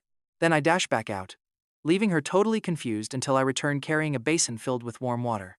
I tell my wifey to soak her feet so I can give her a massage to help her recover. Seraphina blushes deeply, finding it far too embarrassing. But I keep a dead serious look on my face. Your legs definitely need this massage to regain their strength, I tell her, immediately crouching down to slide off her shoes. She is extremely slender, and because she takes great care of herself, her feet are incredibly delicate. Feeling my warm hands gently cupping her feet, she quickly covers her blushing face in absolute shyness, saying she can just soak them without any massage. I am completely shameless, reminding her we are married now, so washing her feet is totally natural. With that, I gently place her feet right into the warm basin. The warm water combined with my completely serious, earnest expression slowly eases her shyness quite a bit. Once she finishes soaking, I sit on the edge of the bed and pull her legs onto my lap to begin, massaging her calves all the way up to her thighs. My movements are steady, rhythmic, and incredibly earnest. She goes from being completely embarrassed to gradually enjoying the massage. Staring down at my consistently serious, focused face, she cannot help but smile, thinking how truly wonderful it is to have met me. And just like that, under the rhythmic, relaxing pressure, she slowly drifts off to sleep. I wait until she is fully asleep before gently tucking her under the blanket and slipping out to the next room. It is not that I do not want to sleep beside her, but my vintage babe is just too weak right now. Honestly, If I lose control, the consequences would be totally unthinkable. Meanwhile, over at the Vance family villa, Alora has been sitting on pins and needles. Staring intently at her laptop screen, she only lets out a huge sigh of relief when she sees me leave the room. Valerie is also pretty shocked, saying she never expected a young kid like me to have such amazing self-control. After all, the nurse previously mentioned that Kaelen slept right on Seraphina's hospital bed for an entire night. She definitely did not expect him to behave so perfectly now that they are living together under the same roof. Fragile as she is, they simply cannot stop worrying about her current physical condition. The next morning, while I am still completely groggy, a soft, panicked voice suddenly calls out for me, asking where I went. My face completely changes and I scramble up, throwing open her bedroom door without even bothering to knock. Seraphina is just sitting on the bed, her face filled with absolute panic, and her pale cheeks stained with tears. Heartache strikes instantly, and in one swift stride, I lunge forward and pull her tightly into my arms. Holding her close, she nestles against my chest, burying her face and softly rubbing against me. She snuggles closer, taking a deep, satisfied breath. Looking down at her, I whisper, "What's wrong? Did you have a nightmare?" Seraphina stays silent, just squeezing me a bit tighter. She is honestly too embarrassed to admit how panicked she felt, waking up to find my side of the bed completely cold. Since she keeps quiet, I decide not to push her. Instead, I just hold her close, humming a quiet, soothing melody to ease Seraphina's mind and gently lull her back to sleep. When she finally wakes up, she sees Mrs. Higgins wearing an apron and smiling warmly. "Breakfast is ready," she says. Seraphina nods, slowly sitting up while craning her neck, hoping to catch a glimpse of me. Noticing this, Mrs. Higgins chuckles and says her hubby already left for work. He specifically told her not to leave until Seraphina was awake, making Mrs. Higgins tease her with a dramatic, lovey-dovey face that makes Seraphina blush instantly. Even so, her heart feels incredibly warm. Check this out. As soon as I step into the office, I make a silent, rock-solid vow to grind hard and make bank. After all, between nursing Seraphina back to health and planning for future kids, we are going to need some serious cash. Right then, just as the morning meeting wraps up, Barnaby and I are heading back when our department head, Sterling, suddenly cuts us off. "Hey Kaelen, Barnaby, how have these past 2 days of work been for you? If you are struggling with anything, just let me know. Seriously, do not hold back." Seeing our boss smile so warmly, Barnaby and I share a quick, exhausted look. Oh man, here we go again with this weird, overly intense concern. Is this guy trying to force us into some office politics? Barnaby plasters on a fake smile, nodding vigorously to show we are doing great. I force a bright grin too, thanking him for the sweet concern. "Honestly, Mr. Sterling, we are doing fantastic." "Well, that is great to hear." Our boss rambles about random, useless office history for ages before finally letting us escape. The second we lock the door, Barnaby slaps his thigh in disbelief. "Man, the more I analyze this, the weirder it feels. You reckon he actually has a crush on us?" Shuddering, I tell him to shut up and think of something normal for once. Sighing, I declare playtime is over. No matter what Sterling is planning, my absolute main priority right now is doing my job well to secure my paycheck. Besides, I have a gorgeous, precious wife at home who deserves the absolute best of everything. Just thinking of Seraphina makes me smile like a dork. Suddenly, this massive pile of spreadsheets actually looks beautiful. After a brutal, busy day, the clock finally hits home time. Barnaby slides over to my desk, eyes gleaming. He starts suggesting we grab drinks since it's been ages, but before he can even finish, I already have my coat and am sprinting past him. "No time, catch you later," he yells out, completely baffled at why I am flying out like a madman. Is there some gorgeous, heavenly goddess waiting for you back home or what? When I burst through the front door, the warm smell of hot food hits me, and there is Seraphina chilling at the table scrolling her phone. She snaps her head up, a gorgeous smile of pure surprise lighting up her face as she welcomes me back. "Mrs. Higgins just finished up and left. Dinner is served, so go wash up and let's dig in." Seraphina had asked the kind older lady to help her bathe earlier, so right now she is wearing this soft pink nightgown, looking unbelievably tiny and adorable. Look at her. Seeing my actual childhood dream goddess looking so soft and cozy makes me grin like an idiot. "You are so stunning, wifey." Seraphina blushes hard, throwing me a playful, annoyed look. "Stop it, you only know how to sweet-talk me." But honestly, her shy reaction just makes my heart flutter even faster. I almost lose control completely, but thankfully, my common sense barely wins. Taking a heavy, desperate breath, I frantically scramble into the kitchen to wash my hands and cool down. She chuckles softly at my panicked escape. Once dinner wraps up, it is still pretty early, so I suggest we head out for a nice walk in the park. To my surprise, Seraphina only hesitates for a second before nodding happily. Still, she glances down at her silk gown with a slightly worried frown, mentioning she is only wearing a nightgown. I blurt out that she looks gorgeous in literally anything, but then I realize that thin fabric is way too breezy for the cold air. You might catch a cold out there, so let's get you changed into something warmer. Seraphina tilts her head, thinking it over, and playfully asks me to pick her outfit. I happily agree, but the moment I open up her closet, my smile completely drops. Babe, you barely have any clothes in here. The words escape before I can stop them, and I instantly regret saying it. She had been stuck in that hospital for so long, burning through every single cent just to survive, leaving her with absolutely nothing. With that in mind, my drive to make massive bank grew even stronger. Hearing me, Seraphina mentally panicked crap. When her cousin originally rushed to buy this apartment because time was just too tight, she only packed a few basic clothes and daily necessities from home. Currently, they barely filled half the closet. After casually picking out a simple dress, I gave her a concerned look and asked if she needed help changing. A tiny smirk played on my lips. After all, her body was still pretty weak. What if she passed out while trying to get dressed? Seraphina laughed, shaking her head. She insisted she was no longer bedridden and definitely not as weak as I thought. Cut to half an hour later. We were sitting together on a bench in the nearby park, quietly watching an elderly married couple stroll slowly right past us. Both had completely white hair, and the old grandma walked with a slight hunch, taking slow, careful steps. But her husband just smiled. He slowed his pace right down, matching her step for step as they walked on. I have no idea what crossed her mind, but a quiet warmth filled her heart as she smiled. You can tell she is already dreaming of a future with our boy Kaelen, right? My sudden voice snapped her back to reality, asking if she wanted to try a candied hawthorn stick. She looked up and spotted a nearby street vendor. Honestly, she had never actually tried this kind of local street snack before. Her family was quite poor when she was young, and later she was simply too busy and dismissed it as too childish. But right now, she genuinely wanted to know what it tasted like. She smiled and admitted she really wanted to try one. The vendor chuckled, asking if I was buying the treat for my girlfriend, as he looked back and forth between us. He offered to pick out a big one. I handed over the cash, proudly correcting him that she was actually my wife. I even flashed our marriage certificate. The vendor blinked in surprise, noting how incredibly young she looked. He praised us as a great match for marrying so early. Blushing deeply, Seraphina shyly told him she was actually quite old. I cut her off immediately, teasing that she looked exactly like a college girl in her early 20s right now. Honestly, this was no lie. With her naturally delicate frame, flawless, pale skin, and small face, she looked remarkably youthful from every single angle. After we sat right back down on the bench, Seraphina nudged me, whispering why on earth I kept telling complete strangers that we had a marriage certificate. She claimed I was just bragging. I simply grinned, staying quiet. Instead, I proudly stopped a passing couple to show her off. I mean, who wouldn't want to brag about a wife this gorgeous? Once they got over the shock, they both quickly nodded, agreeing she was gorgeous. By now, Seraphina was too embarrassed to even look up, desperately punching my arm with a flurry of shy fists. She dragged me away quickly, teasing that I would brag to a street dog next. Reluctantly, I had to wrap up our date.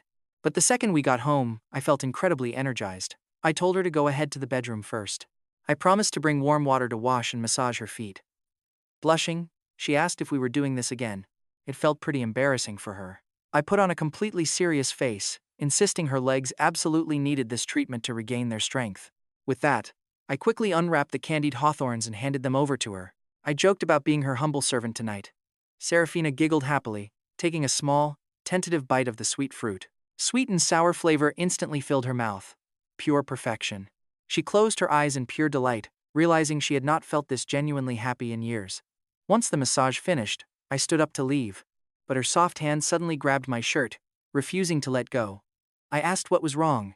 I got incredibly worried, asking if she was feeling sick. Her face turned a soft shade of pink, and she hesitated. "Are you still sleeping in the other room tonight?" Asking this, she immediately remembered waking up completely alone this morning. That sudden wave of panic and insecurity was something she never wanted to experience again. But actually, speaking those words aloud and asking me to stay with her was something her pride simply could not handle. I understood immediately, promising to stay right by her side if she wanted me here.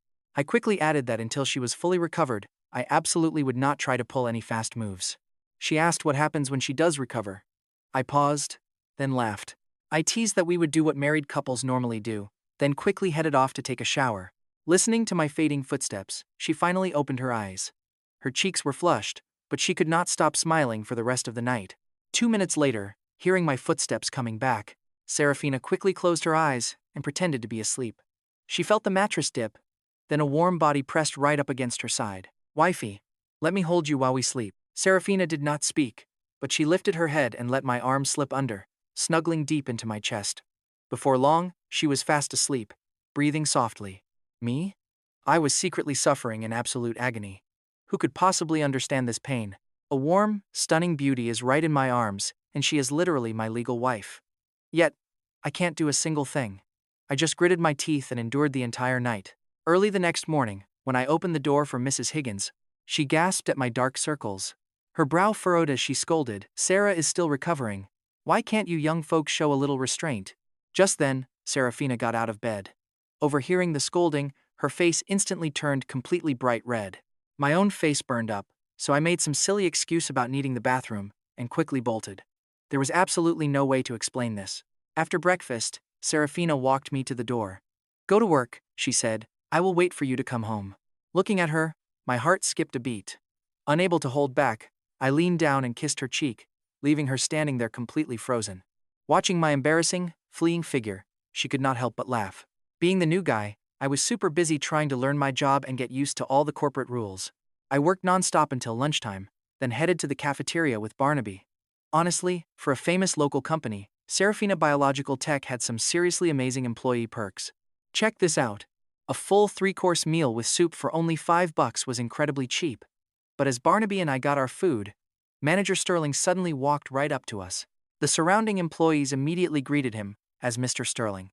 Sterling gave a quick nod and walked straight to me, telling Kaelen and Barnaby to follow him for a moment. When he singled us out like that, the entire room went dead silent. I had been working all morning and was so incredibly starving, but I definitely could not say no to the boss. I had to follow along. Behind our backs, the other employees immediately started talking trash, whispering that we got a private office right after joining. They thought we had some massive backing, but honestly, we're literally nothing special. Getting dragged away for extra work right at lunch is pretty hilarious. Hearing their petty gossip, I just sighed.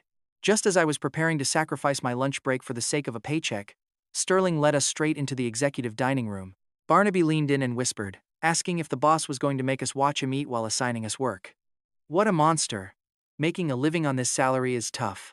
But then, Sterling gave us a warm smile and told us to sit down and order absolutely whatever we wanted. He said he'd get the server to bring it right over. Barnaby was completely stunned. Eat here? The high-end food in the executive lounge was on a completely different level. I snapped out of it and hesitantly told him it might be against company rules. I suggested we should probably just head back to the normal employee area.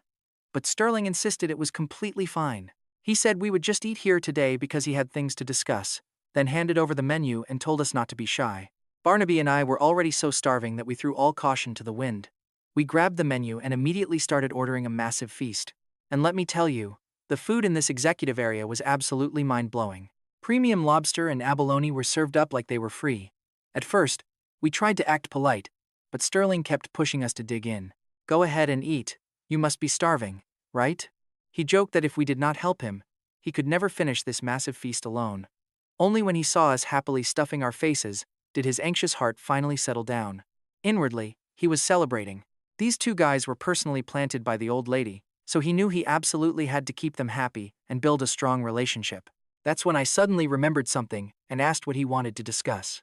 Sterling snapped out of his thoughts and shook his head, explaining that he actually wanted to transfer me to a completely different role. I was stunned.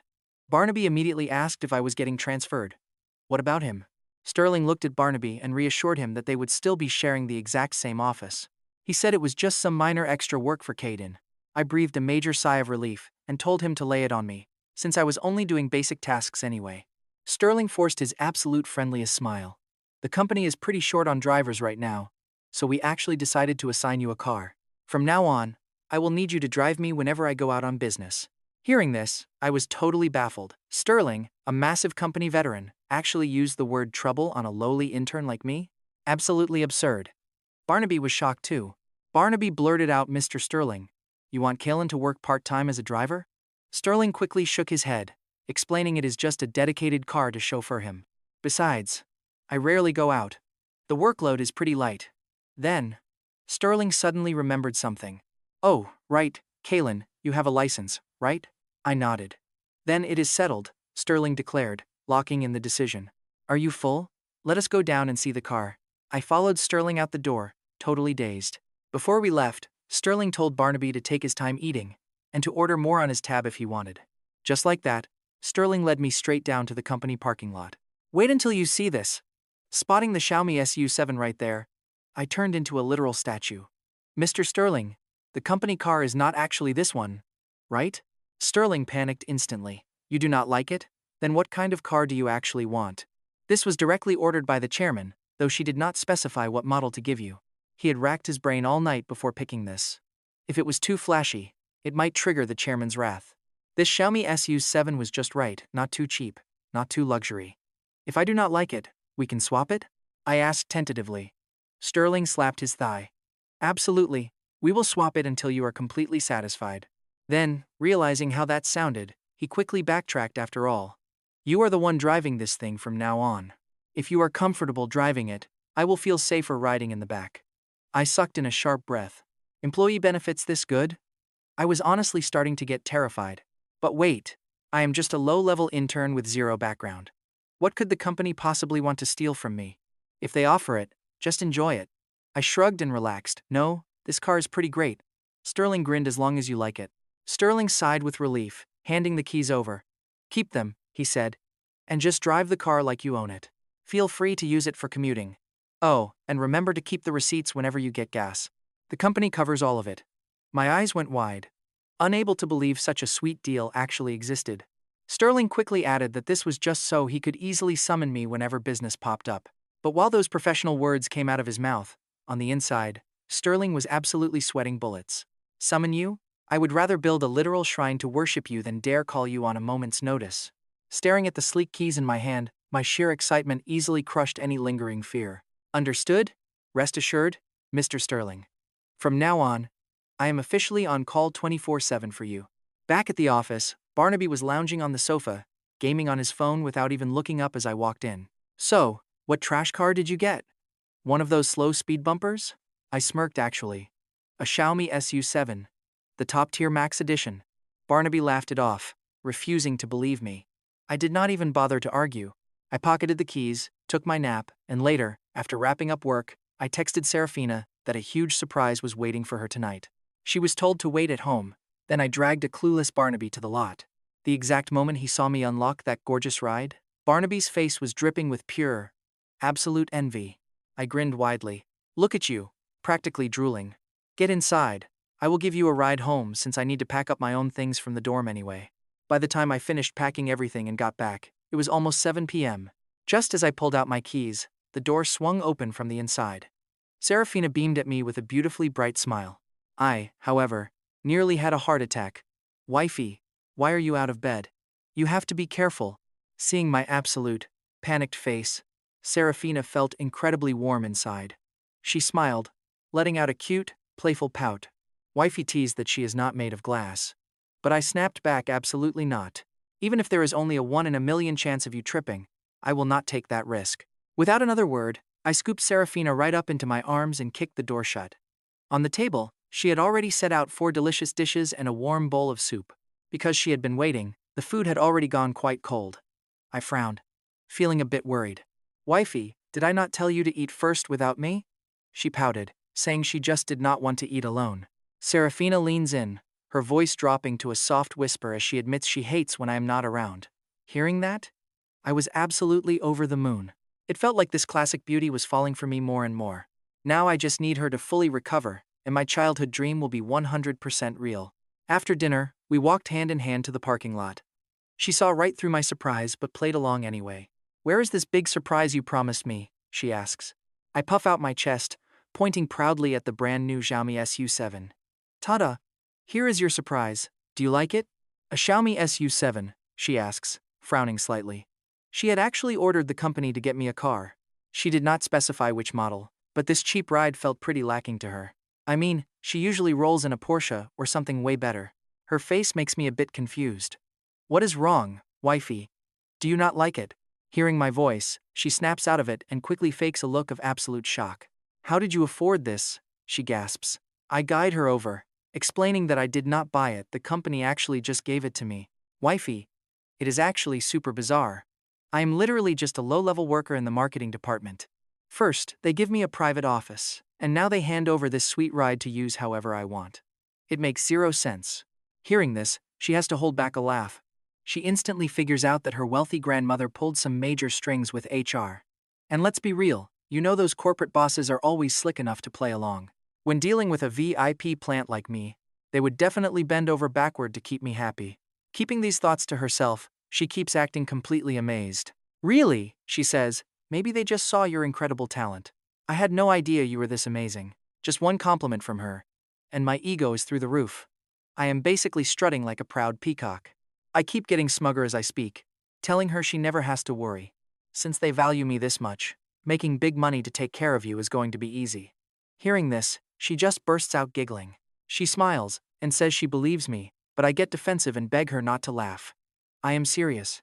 Her health is fragile, so she should just enjoy life. I will handle the breadwinning. I still have no clue why she was in a coma for so long, and honestly, I am too afraid to dig into her past. All I want is to give her a peaceful, happy life. Hearing this, her eyes prickle with tears, and she quickly changes the subject. She asks if the car is the surprise, but I just shake my head with a knowing smile. I pull open the passenger door. Instantly sweet floral perfume. I reach inside and pull out a massive bouquet of red roses. Wifey, these are for you. She just stares blankly at the flowers, and before I know it, her eyes start filling with tears. Panicking, I think she hates them or is allergic, so I start to pull them away. But before I can, she throws her arms around me in a tight embrace. I completely freeze. Honestly, I never expected her to be this bold with me. You idiot, she cries, holding me close, as her voice cracks. I was literally just a burden who lay sick in bed for years. I am almost 20 years older than you, so why do you treat me so incredibly well? I chuckle softly, wrapping my arm around her waist. Silly girl, you are my wife. Of course I am going to treat you well. To me, you are the most perfect woman in the entire world. And taking care of you is all I want. Marrying you is the biggest blessing of my entire life.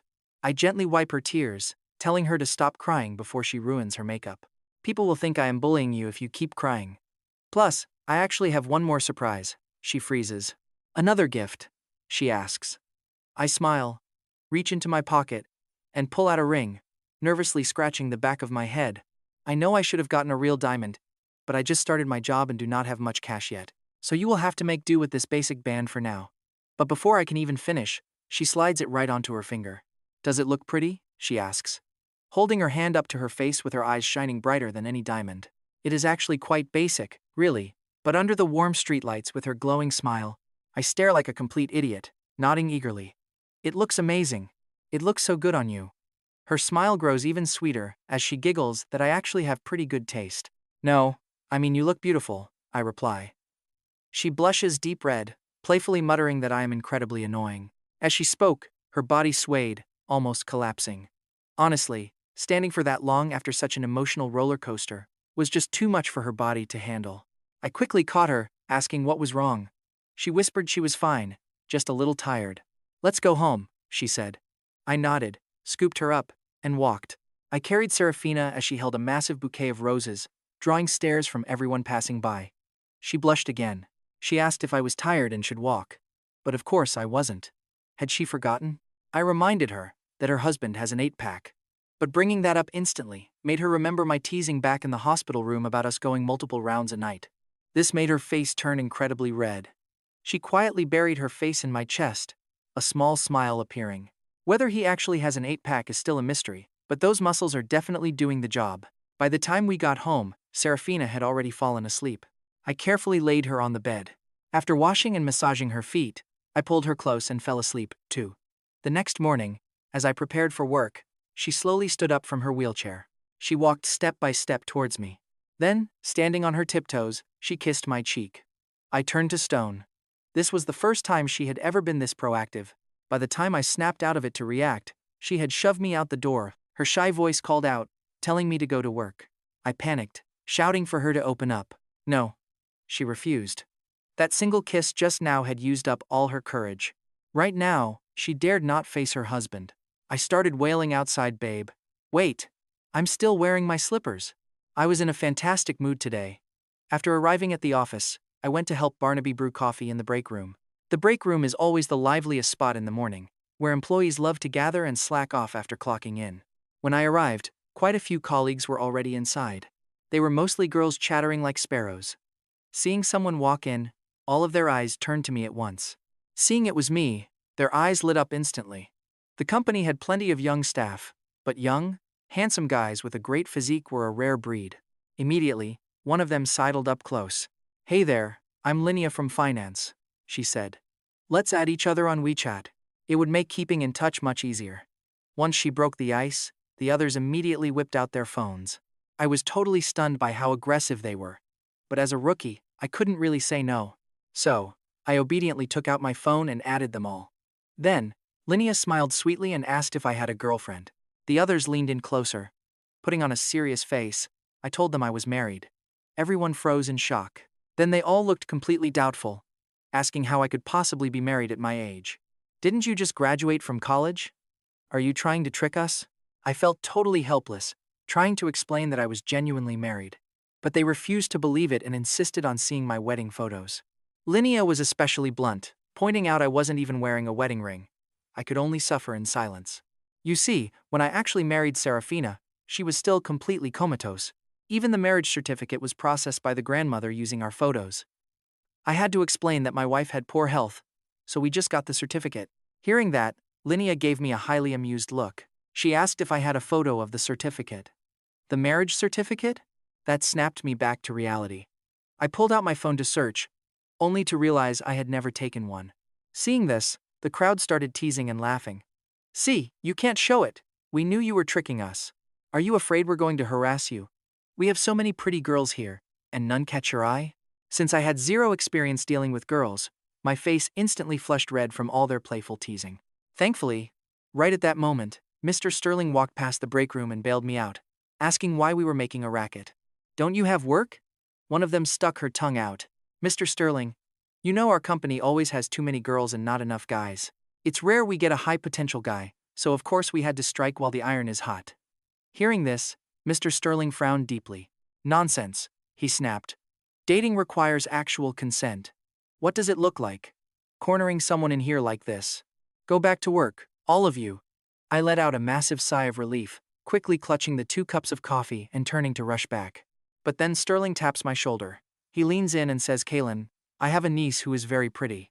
I only went to the company break room for a quick coffee break, and somehow ended up cornered against the wall by a whole mob of female colleagues. Even the department boss was trying to set me up with his daughter. But I turned them all down. Why? Because not only did I get married pretty young, but my wife is literally my childhood dream goddess. The only thing is, she just recently woke up from a long coma. Since she is still super weak, I have to handle everything myself. But when I tried explaining this to everyone, things went sideways. My colleague Linnea completely refused to believe a word. Instead, she got her aunt, who is the finance director, to send me out on field duty just to get me alone. And the second we get into the car, Linnea starts her intense attack. "I really like you quite a bit," she says. "Look at me. I have got curves in all the right places, pretty hot, right? Why not give us a try?" Honestly, her boldness completely freaked me out. "Please, stop this. I am actually married. If you do not believe me, I will literally bring my marriage certificate tomorrow." Linnea just scoffs at me. "You can buy a fake one on Pinduoduo for a couple of bucks," she sneers. "Tell me, do you really just not like me?" I was totally speechless and did not want to waste my breath. I tell her straight up we are on the clock right now. "Where is this debt we are supposed to collect? Just give me the address." Seeing me refuse to take her bait, Linnea feels totally defeated. She sighs and hands over the address. But she still will not quit, and acts all cute. And check out this classic trick. She claims her seatbelt is stuck and asks for help. I saw right through it. "Then go sit in the back," I reply. Linnea is totally stunned. It takes her a while before she angrily buckles it herself, glaring at me. "You are impossible," she snaps. Honestly, I do not care. I step on the gas and we take off.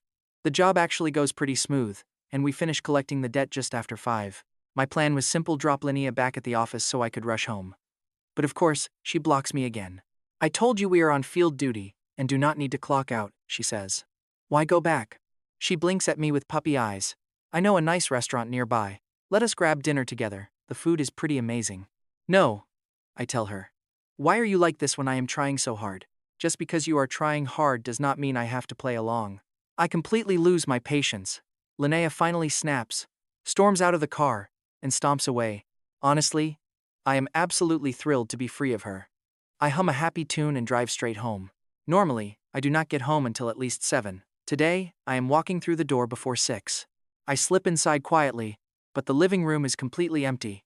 Then, I catch the faint sound of talking coming from the study. Yeah, I know. Let me review that old project first. So push it back for now. Is the company running smoothly? I cannot return right now. Hearing these pieces of conversation, I completely freeze. Wait, what is going on here? Is my wife actually talking to someone about managing a company? That makes zero sense. Logically, any normal employee who was sick for this long would have been fired months ago. Especially since the doctors had previously given her an absolute final medical ultimatum. Yet here she is, seemingly keeping her job with major corporate projects, literally waiting for her official approval. While I am standing there completely bewildered, Seraphina walks out of the study. You are back, she says, snapping me to reality. Wifey, what were you doing just now? Just watching a show, Seraphina replies, waving her tablet. This office drama is pretty intense, she says. I look at the female boss on her screen, and suddenly, everything clicks. Ah, so those lines were just TV dialogue. Then she asks, by the way, how did you get off work so early? I snap out of my thoughts and smile at her. I had some field duty today, so they let me out early. But Seraphina suddenly freezes up. Field duty? Who assigned you that? Marketing needs field work, but a brand new rookie husband should not be the one doing it. I do not notice her weird look and just complain.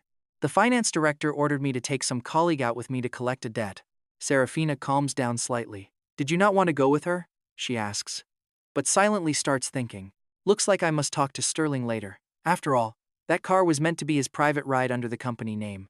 I just shake my head and tell her the whole crazy story. From bumping into Linnea in the break room to her relentlessly flirting with me during our outdoor fieldwork. But when Seraphina heard a female coworker hit on me in the pantry, her face turned quite sour. See, she's always felt deeply insecure because she's nearly 20 years older than me. And she knows those young girls at my office are constantly dressed to the nines.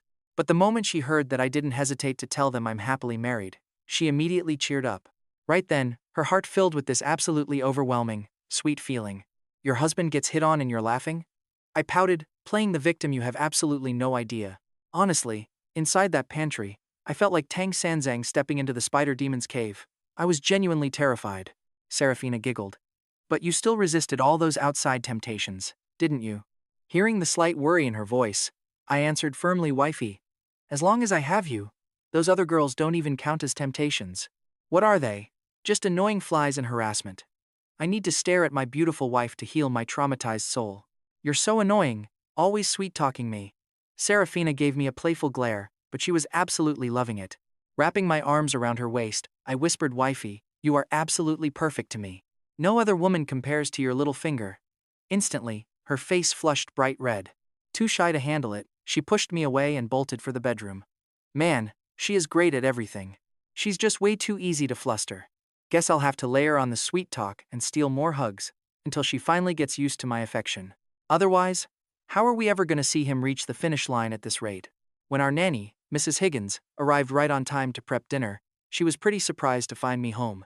Why are you back so early? Well, I couldn't stop thinking about my wife. So I rushed through all my work just to come home early and keep her company. I said it totally straight-faced, making Seraphina blush hard and snap, what nonsense are you saying? To make it even better, Mrs. Higgins started teasing us about how sweet newlyweds always are. I immediately corrected her with a completely serious face. Mrs. Higgins, this actually has nothing to do with being newlyweds. It's simply because my wife is just too gorgeous, and I love her way too much. My endless cheesy flirting forced Seraphina to cover her bright red face and beg me to stop talking. I wasn't done yet, but I promised earnestly, yes, ma'am. Sure thing, boss wifey. Stop it! Seraphina practically stomped her feet, totally flustered. Mrs. Higgins watched us play fight with a massive smile, sighing about how wonderful it is to be young. Once she finished cooking and left, Seraphina frowned. It looked like Mrs. Higgins took a second job cleaning somewhere else. She runs around all day, and her husband won't even cook a basic meal. He just waits around for her to do it. Wifey, rest assured, I'll absolutely never treat you like that, I promised. My current job is incredibly easy and pays really well. Even if you stay home, I can easily support us. Plus, we can keep Mrs. Higgins hired forever if you want. Hearing this, Seraphina felt incredibly happy, though she tried to look worried on the outside. But my mom is the one actually paying her salary right now. Once my probation period is over, and my job is stable, I'll let mom know I'm taking over Mrs. Higgins's pay. And the rent too, I'll definitely cover all of it, I added, like it was the most obvious thing. Smiling, Seraphina gestured for me to come closer. What's up? I leaned in right away. She suddenly threw her arms around my neck, pulled me down, and planted a soft kiss on my cheek.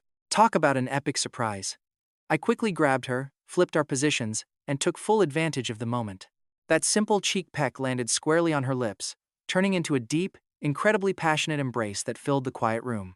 Flustered and terribly shy, she still found the moment incredibly sweet.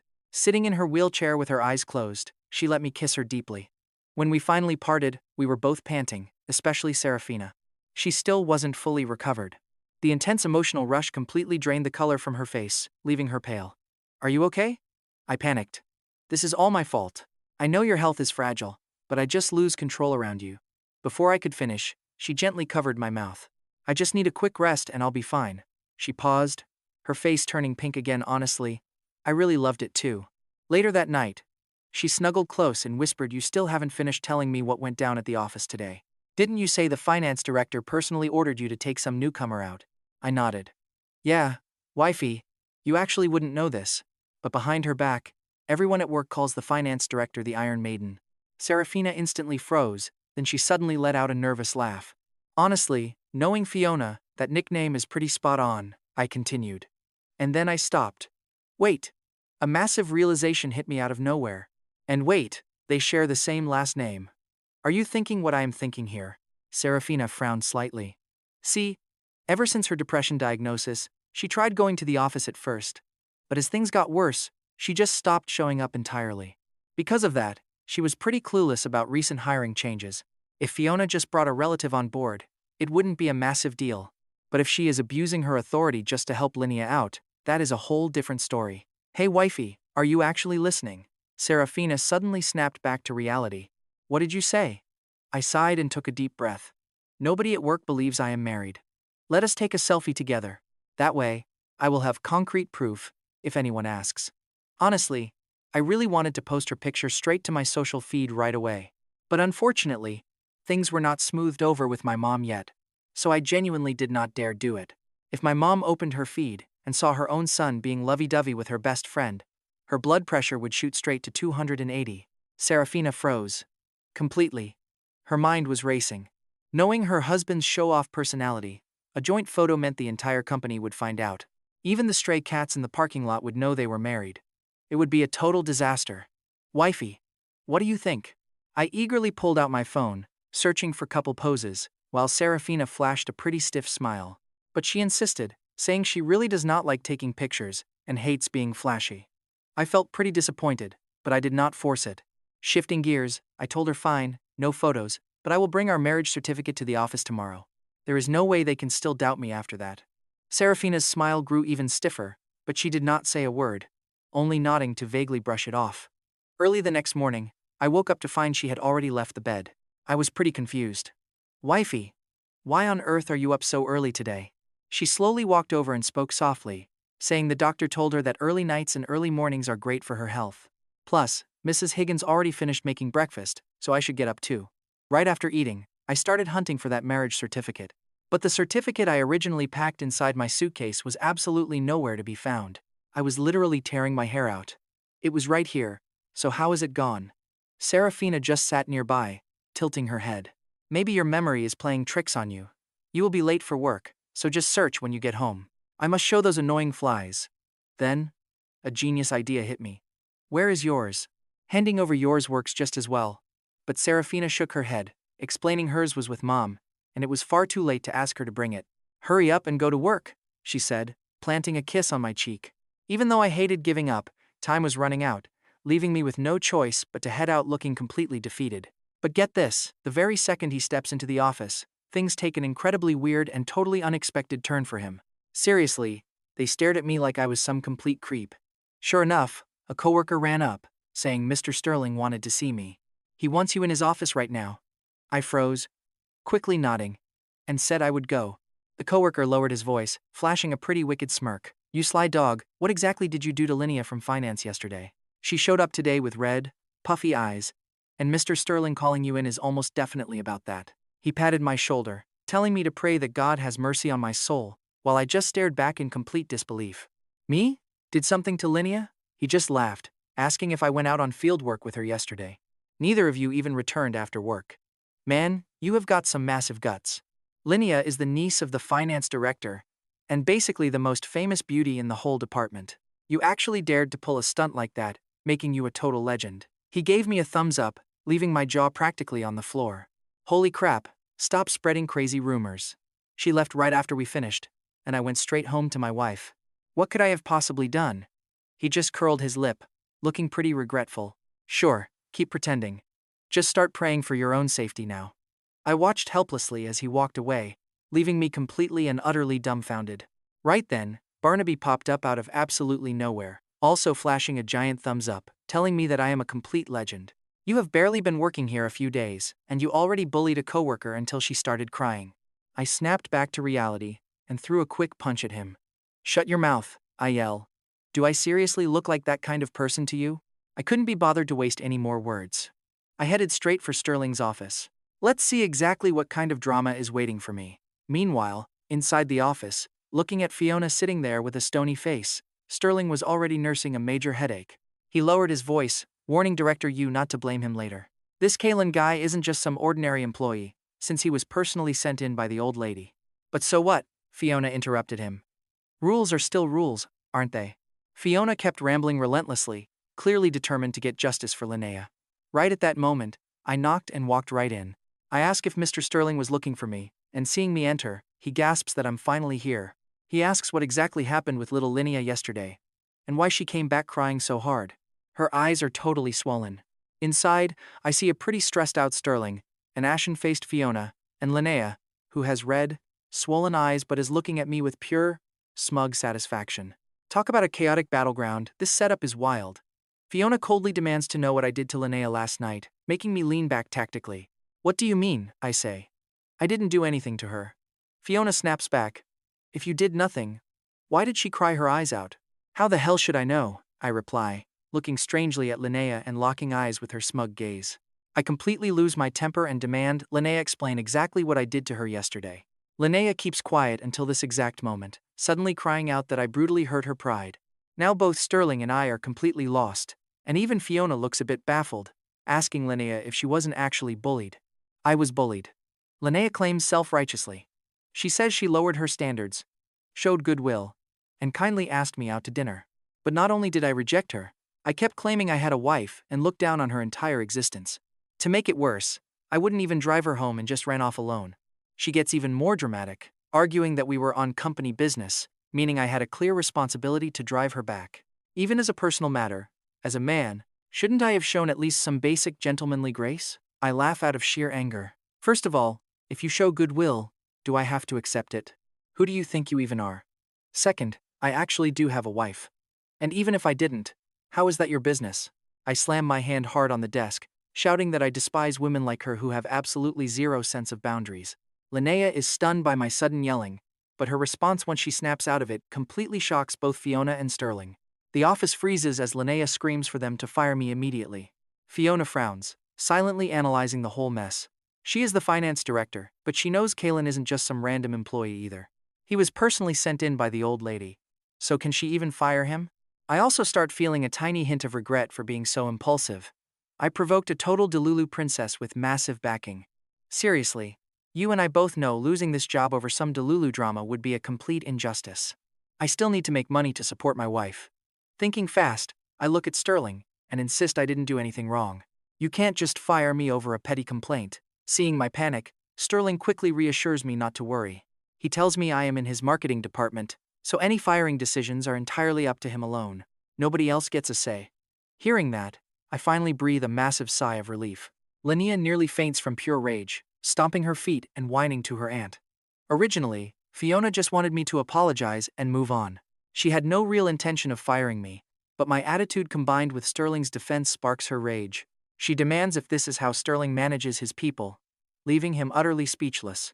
He points out it is her niece's fault. Kaelen already said he is married, but she still threw herself at him anyway. Now she gets rejected and claims he bullied her. Is there absolutely any logic left in this world? Is she some heavenly goddess that everyone has to coddle? Linnea quickly snaps back that she doesn't believe I'm married at all. He doesn't have a ring, a marriage certificate, or even a single couple's photo to show. Isn't it obvious he's just tricking me? She curls her lip, claiming even if I do have a wife, she couldn't possibly compare. After all, she graduated from a top school and is beautiful and capable. Her taking a liking to me is my honor, so on what grounds do I reject her? Linnea just wants to regain her face and brutally crush my spirit. I couldn't take this nonsense anymore. I slammed my hand on the desk. So what if I'm tricking you? You are incredibly annoying, beautiful and capable, my foot. If you actually had skills, you wouldn't just think about men. I'll say it again. My wife is 100 times prettier than you. You do not even compare to her pinky toe. My brutal scolding completely stunned Linnea. The moment she snapped out of it, she burst into loud tears. Enough, Fiona glared at Linnea and shouted. Stop crying already. Haven't you humiliated yourself enough? Then she slowly turned her eyes toward me. And you just openly insulted a coworker in front of my face. This behavior is unacceptable, so you are officially fired. Pack up your things and get out. Seeing Fiona was serious, Sterling started to panic. Hey, director, you can't just do this. Did you even consult me before firing my worker? I do not care who he is, Fiona snapped, cutting Sterling off completely. Our company does not need someone who disrespects women and publicly insults coworkers like this. Of course, she knew his angle. But the old lady retired long ago, and the chairman was sick. She refused to believe she would ever get in trouble over such a minor thing after 10 years. Thinking this, she felt safe. Seeing me stand still, she barked if I needed security to kick me out. Linnea smiled smugly through her tears. You know you were wrong now, right? Look at that smug look, but I just laugh, turn around, and swagger out. Sterling panicked and shouted for me to wait, but when I ignored him, he turned back to Fiona. Look at the mess you just made. Firing him like this, aren't you afraid of angering the old lady? Fiona did not care at all. The old lady? She retired from active business ages ago. Hearing this, a furious Sterling washed his hands of the mess. Fine, you fired him. If the old lady asks, I am completely out of it. Back at my desk, I started packing up. Barnaby was totally shocked to see this and asked what happened. I explained the whole situation. Once he got the full picture, Barnaby was absolutely furious. He wanted to go fight them, but I held him back. Forget it. We both know Fiona's massive influence. She is the chairman's favorite. Firing a lowly intern like me is practically a walk in the park. I gave him a cool shrug. Work hard, buddy. If I can't find a job, I am coming to you for food. Barnaby sighed as I walked away, yelling that his high salary would easily cover my meals. When I handed the car keys back to Sterling, he hesitated before giving me a warm pat on the shoulder. Kaelen, I am truly sorry. Fiona has the chairman's ear, so my hands were completely tied here. Just go home and rest. I will reach out to a buddy and hook you up with a decent job soon. Sterling was playing the long game. This kid clearly had some strong ties to the retired old lady. It was hard to say if she would step in, but doing Kaelen a solid favor right now was a smart political move. I felt pretty touched. Thanks, Mr. Sterling. Downstairs, Linnea was actually waiting for me by the entrance. I didn't even glance at her, just walked right past. Stop right there. Linnea blocked my way, looking desperate. Do you regret it now? I just looked at her sideways. Regret? What exactly? Linnea smirked instantly. Too bad. It is way too late for regrets now. But if you date me right now, I will find my aunt and let you stay. You don't want to be broke, right? Wait. Hold on. But look at this. Kaelen cuts her off, saying his only regret was being too gentle. Linnea's face twisted in pure rage. She stammered in anger before bursting into frustrated tears all over again. I walked away humming a happy tune, but once I was down the street, cold reality set in. Only yesterday, I promised my wife that my salary was great, and she could just relax at home while I worked. Now, in an instant, I was out of a job. Maybe I should have just swallowed my pride. I sighed. After wandering around, I decided it was best not to tell Seraphina the bad news just yet. Her health was pretty weak, and telling her would only cause unnecessary stress for absolutely no good reason. So, I headed straight to the job market, knocking on doors to find any decent open position. Right then, Seraphina's wealthy cousin Valerie happened to drive right past me. Valerie stared through her car window, spotting Kaelen walking in with a deep frown. What was he doing here? Suspicious, she parked her car and quietly trailed him, only to end up completely stunned when she realized he was job hunting. Part of her wanted to go ask what was going on, but she hesitated and decided to call Seraphina directly instead. Meanwhile, Kaelen spent his entire day drowned in the crowded job market. He stubbornly waited until standard clock-out time before finally heading home, taking one deep, heavy breath right before opening the front door. Calling out to his wife, his voice sounded bright, showing absolutely zero signs of being unemployed. Sitting on the sofa reading, Seraphina looked up as he walked in, setting her book aside to ask why he was home so late today. Kaelen played dumb, asking if it was really late since he usually gets off work right at 6. He started babbling about work, saying he almost made a massive fool of himself in front of everyone. He desperately scrambled to invent random office gossip while changing his shoes, trying his absolute best to keep up the act. But watch this, Seraphina figured it out instantly and realized he just did not want her to worry. Even though he was fired, he was acting like nothing was wrong, and quietly trying to shoulder all the burden alone. Realizing this, tears welled up in her eyes, leaving her deeply moved, but also incredibly angry at the situation. Fiona had truly crossed the line this time. Later that night, Kaelen washed and massaged Seraphina's feet as usual, gently putting her to sleep. Kaelen tossed and turned, only drifting off past midnight, and the moment he finally fell asleep, Seraphina quietly opened her eyes.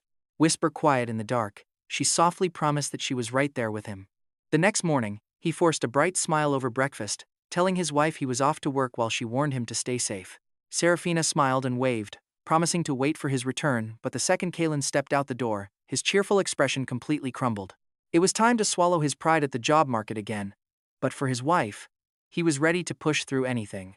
The morning market was packed to the brim with job seekers, forcing him to squeeze through and hand out resumes left and right. Too busy. He completely missed his phone ringing again and again. Over at Seraphina Biological Tech, Fiona stared at her screen in absolute fury, demanding to know why he was not picking up. But check this out.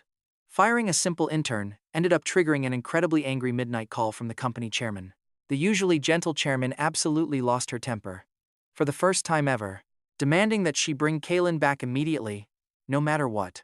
Though the chairman did not detail the exact consequences, Fiona could easily sense that failing to fix this mess would lead to a very grim outcome. Fiona tried to dig into Kaelen's true identity, but she was cut off with a harsh order to find him immediately before the line went dead. No other options left. She tried calling him, but the calls just wouldn't connect. The mounting pressure sent Fiona into a panic, and slamming her hand on the desk, she pointed frantically at a nearby staff member. She ordered them to fetch Barnaby from the marketing department right away. Barnaby was thoroughly confused by the sudden summon, but he did not waste any time and rushed into the director's office to see what she wanted. Fiona demanded if he could reach Kaelen, leaving Barnaby completely dumbfounded since she was the one who fired him. He asked if kicking him out was not enough, wondering if she wanted to drag him back just to torment him further. Calling it pure bullying, he listened as Fiona snapped back, stating she had official business and needed help getting him on the line. Stunned, a wave of deep anger washed over Barnaby as he reminded her that her niece was the one chasing after Kaelen. He simply did not feel the same, and turned her down without leading her on, making this petty revenge completely unnecessary. Fiona stiffened. Her face burned red with embarrassment. She knew deep down that she had messed up, but since she had no kids of her own, she treated her niece Linnea like a daughter. She could not stand seeing Linnea upset, but now, her petty actions had backfired completely.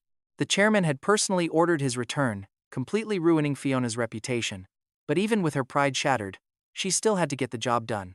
Fiona forced herself to take a deep, calming breath, insisting she only wanted to discuss official business with him. She claimed she wasn't cornering him, but Barnaby shut her down immediately.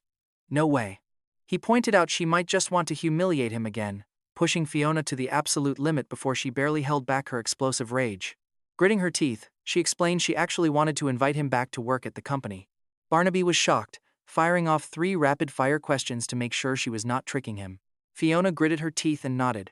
Barnaby finally let out a massive sigh of relief and dialed my number. Meanwhile at the job market, I had already hit up 10 different companies in a row, and they all told me to wait. Just as I started wondering if I should sign up to deliver food, my phone buzzed with a call from Barnaby. He yelled, "Kaelen, where the hell are you and why ignore my calls?" I told him I was job hunting. "Where else?" I sighed. "I still need to make money for my wife." Barnaby just rolled his eyes at my dedication. He told me to hurry back to the office. Meanwhile, Fiona called Linnea inside. The second Linnea walked in asking what was wrong, Fiona snapped back, asking how she dared to even ask that question. Seeing her niece, Fiona completely lost her temper, absolutely stressed out by the warning the CEO had just given her. She had no clue what kind of insane background Kaelen had to make their normally calm CEO fly into a rage. Honestly, if she did not know the boss so well, she would have sworn I was her secret sugar baby. Spoiled her whole life, Linnea instantly teared up from the harsh scolding. She sobbed, "Auntie, you told me to pursue any guy I liked." Fiona slammed the desk, asking, "Is this your idea of pursuing? Besides, he literally told you, he is married." But Linnea scoffed, claiming she did not believe it for a second. She raised her chin, asking who gets married without keeping a single couple photo. He is clearly lying to me. Fiona almost lost her mind from pure frustration. Still, Linnea was curious, asking what was going on since he was already fired. Fiona took a deep breath, trying to calm her boiling anger, and admitted that Kaelen had some major backing. She explained that the CEO called her in the middle of the night, demanding she hire him back immediately. If she fails, she is basically forced to retire. Can you believe the niece immediately started gossiping about them? She whispered, "Auntie, the CEO is unmarried just like you, right? And Kaelen is just so incredibly handsome. Could he be her secret toy boy?" Imagine getting fired just for rejecting a completely delusional and spoiled coworker. But they had no idea that my comatose wife who just woke up is actually the mysterious company CEO. The manager who fired me was absolutely stunned. She kicked me out in the morning only to get threatened by the big boss at midnight. Hearing Barnaby on the phone, I stood completely frozen. Talk about an absolute plot twist, right? Are they totally crazy? But Barnaby insisted that getting my job back was a win, so I should hurry. He wanted to game together during lunch. I muttered a quick reply, hung up, and fell into deep thought. What kind of game was Fiona playing this time? Was Linnea refusing to back down? Or was she trying to give me a graceful exit? Honestly, job hunting was proving way too tough. After weighing my options, I decided I would not go back just to get humiliated again. Back in the finance office, Linnea was staring at Fiona, dying to hear all the juicy details. She giggled, "Auntie, the CEO is single just like you, right? Kaelen is handsome enough to be her kept sugar baby." The more she talked, the more convinced she became. Why else would a new hire get a car, a private office, and crazy high pay? Fiona snapped back, "Impossible. I have worked with the CEO for years. Absolutely nobody knows her better than I do. If she had those kinds of desires, she would not have struggled with severe depression." Hearing that, Linnea just shrugged. "But since the boss wants him back, just call him. The perks at Seraphina are way too good to refuse. You just need to wave a hand and he will come running back like a dog wagging its tail." "I already called and he did not even answer," Fiona said coldly. "You caused this mess, so you are bringing him back. I do not care what method you use. You must get him back by tomorrow." Her love for her niece meant nothing compared to keeping her job. Linnea was completely speechless. She whined that she had offended him, but Fiona snapped back, telling her to go apologize, before kicking her out. That afternoon, Barnaby waited around the office, expecting me to show up. But instead of me, he ended up face to face with Linnea. The moment she walked in, she demanded arrogantly, "You are Kaelen's friend, right?" Barnaby was completely caught off guard, but he recognized this delusional princess in an instant.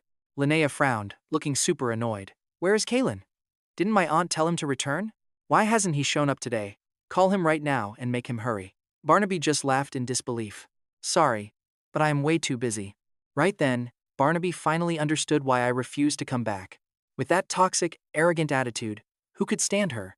Seeing this, Linnea snapped back in a rage. "My aunt already ordered him, and he still refuses? Does he think connections make him special?" Barnaby scoffed. "Oh, it absolutely makes him pretty incredible. Your aunt is just some finance director, yet you are already using her power to play tyrant and bully colleagues in public. You." Linnea stomped her feet, absolutely furious. "Whatever, I do not care. Just call Kaelen and tell him to get back here." Barnaby rolled his eyes. "I am not listening. What are you going to do about it? If you have the balls, go get your aunt to fire me, too." Barnaby was playing hardball now. He was absolutely sure she would not do a thing. Now get this, she literally just fired me, and now she is desperately trying to drag me back. At a critical moment like this, would she actually dare to fire him too? Linnea looked ready to pop a blood vessel, but she did not dare make any more empty threats. She could only grind her teeth and storm off. Barnaby immediately called me up right away. "Kaelen, why did you not show up to the office today? That delusional princess actually came looking for me, demanding that I get you back to work. You are not really going to toss away a solid job like this and never return, right?" I had literally just stepped out of the job market when Barnaby called. Hearing his words, I let out a cold laugh. "Go back? For what? Do I not have any self-respect left? I know that Iron Maiden Fiona is only begging me back because her delusional niece threw a tantrum and wanted to play games with me. If I crawl back now, I would be completely bowing down to them like some submissive house husband. No way in hell, Barnaby groaned. If you do not find a job, I will have to support you. Honestly though, it did not seem like they wanted you as a boy toy. Why not just go back and see? I scoffed. If she was not drooling over my handsome face, would she ever lower her head? No way. Worst case, I will just deliver takeout. At least feeding my family will not be a problem. Barnaby sighed, telling me to just hang in there a bit longer if I really was not going back. He offered to split his next paycheck with me. I laughed, telling him I would absolutely hold him to that, then quickly hurried straight home. At the dinner table, I tried my absolute best to act totally normal, making up funny office stories to tell Seraphina. But she saw right through me in an instant. After dinner, as I washed dishes, she quietly sent a quick text on her phone. But look what happens next. I head out pretending to work, only to get a sudden call right outside my gate. Bro, where are you? Barnaby sounded totally panicked. You need to get over here right now. Save me. I froze, asking what was wrong. Fiona is at my door. She refuses to leave without seeing you. She is literally blocking my door and won't let me leave. Hearing this, I knew Fiona would not let this go until we settled things. Plus, if I kept hiding, it might cause serious trouble for Barnaby. So I grabbed a cab and headed straight over to his place. The moment I arrived, I saw Barnaby squatting right next to a black Audi, looking totally miserable. The second he spotted me, he literally jumped up in total relief. Thank goodness, you finally made it, bro, I whispered, asking where she was. Barnaby just pointed at the car, his voice trembling as he looked absolutely terrified. Pray for your life, because I am out of here. Before I could even say a word, he bolted like a rabbit. Talk about zero loyalty. I was still cursing when the car window slowly rolled down. Fiona stared out at me, telling me to get inside. Look at that attitude. I rolled my eyes. Auntie, please. I am not worthy of your niece. You fired me, so I packed up and rolled out. Just stop harassing me, and definitely stay away from my bro. Hearing the word auntie instantly turned Fiona's face a ghastly shade of iron. She actually wanted to slam the gas and run me over, but she held back. Fiona squeezed out a sentence through her grinding teeth. Get in the car first. Then we talk. I peek my head in to look around. Your niece isn't in here, is she? 2 days ago, I did not even touch her, yet she claimed I bullied her. If she is in the car, and you two gang up to frame me, even washing in the Yellow River won't clear my name. Fiona's lungs were about to explode. I am the only one in here. Get in so we can discuss you returning to the company. This has absolutely nothing to do with Linnea. And coming back to the company does not mean forcing you to date her. I raise an eyebrow. Well, even if you don't force it, no matter what you say, I will never accept her. Fiona is on the verge of going berserk. I already told you, this has nothing to do with her. Seeing her face flush bright red, I think about it and finally get in. After all, I cannot let this drag Barnaby down. The second I get in, Fiona slams the gas, and the car shoots forward like a rocket. I flinch. Hey, you aren't planning a murder-suicide just because I rejected your niece, are you? She snaps back, can you please shut up? Fine. Just focus on driving. Only after they drive quite a distance away does Fiona finally start to calm down. Taking a deep breath, she asks seriously why I didn't return to work when she asked. I just curl my lip. A real man can be killed, but never humiliated. Going back would mean I am bowing my head to you guys. Today you used my job to force me to date Linnea. Next time, will you force me to marry her? I cannot swallow that kind of disrespect. Fiona closes her eyes, her teeth practically grinding to dust. Just come back to work. I guarantee Linnea will never harass you again. She won't even appear in front of you. Is that enough? I'm somewhat skeptical. Wait, you want me back? And you are not forcing me to date Linnea? But check this out, Fiona is also totally lost. She has no idea why the chairman, who only ever cared about work, would suddenly care so much about a young kid fresh out of college. Could the chairman really have had a change of heart? Fiona shakes her head, tossing the thought away. Others might not know, but she understands the chairman pretty well. Expecting the chairman to date is harder than making a dead tree bloom. Not to mention, with a hot-headed kid like this. Thinking this, Fiona lets out a long breath and says, whatever the case, just come back. What happened before was my fault, I apologize to you. I start contemplating this seriously. To be honest, I really need a job, and the one at Seraphina Tech is indeed perfect. Are you sure your niece won't harass me again? Fiona squeezes out a few words. I am sure, and as soon as we get back, I will transfer her away. I will never let her appear in front of you again. Only then do I finally breathe a sigh of relief. Well, that is more like it. Perfect timing. You can drive me back to the company.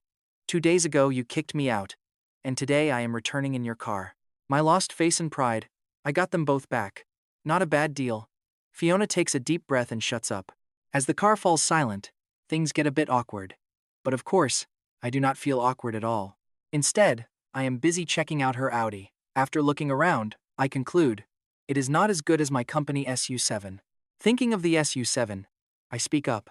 Before I resigned, the company assigned me a car, right? Now that I am back, does it still belong to me? Fiona holds back her anger and grunts. It is all yours. He had only been resigned for a single day, yet it triggered multiple calls from the chairman.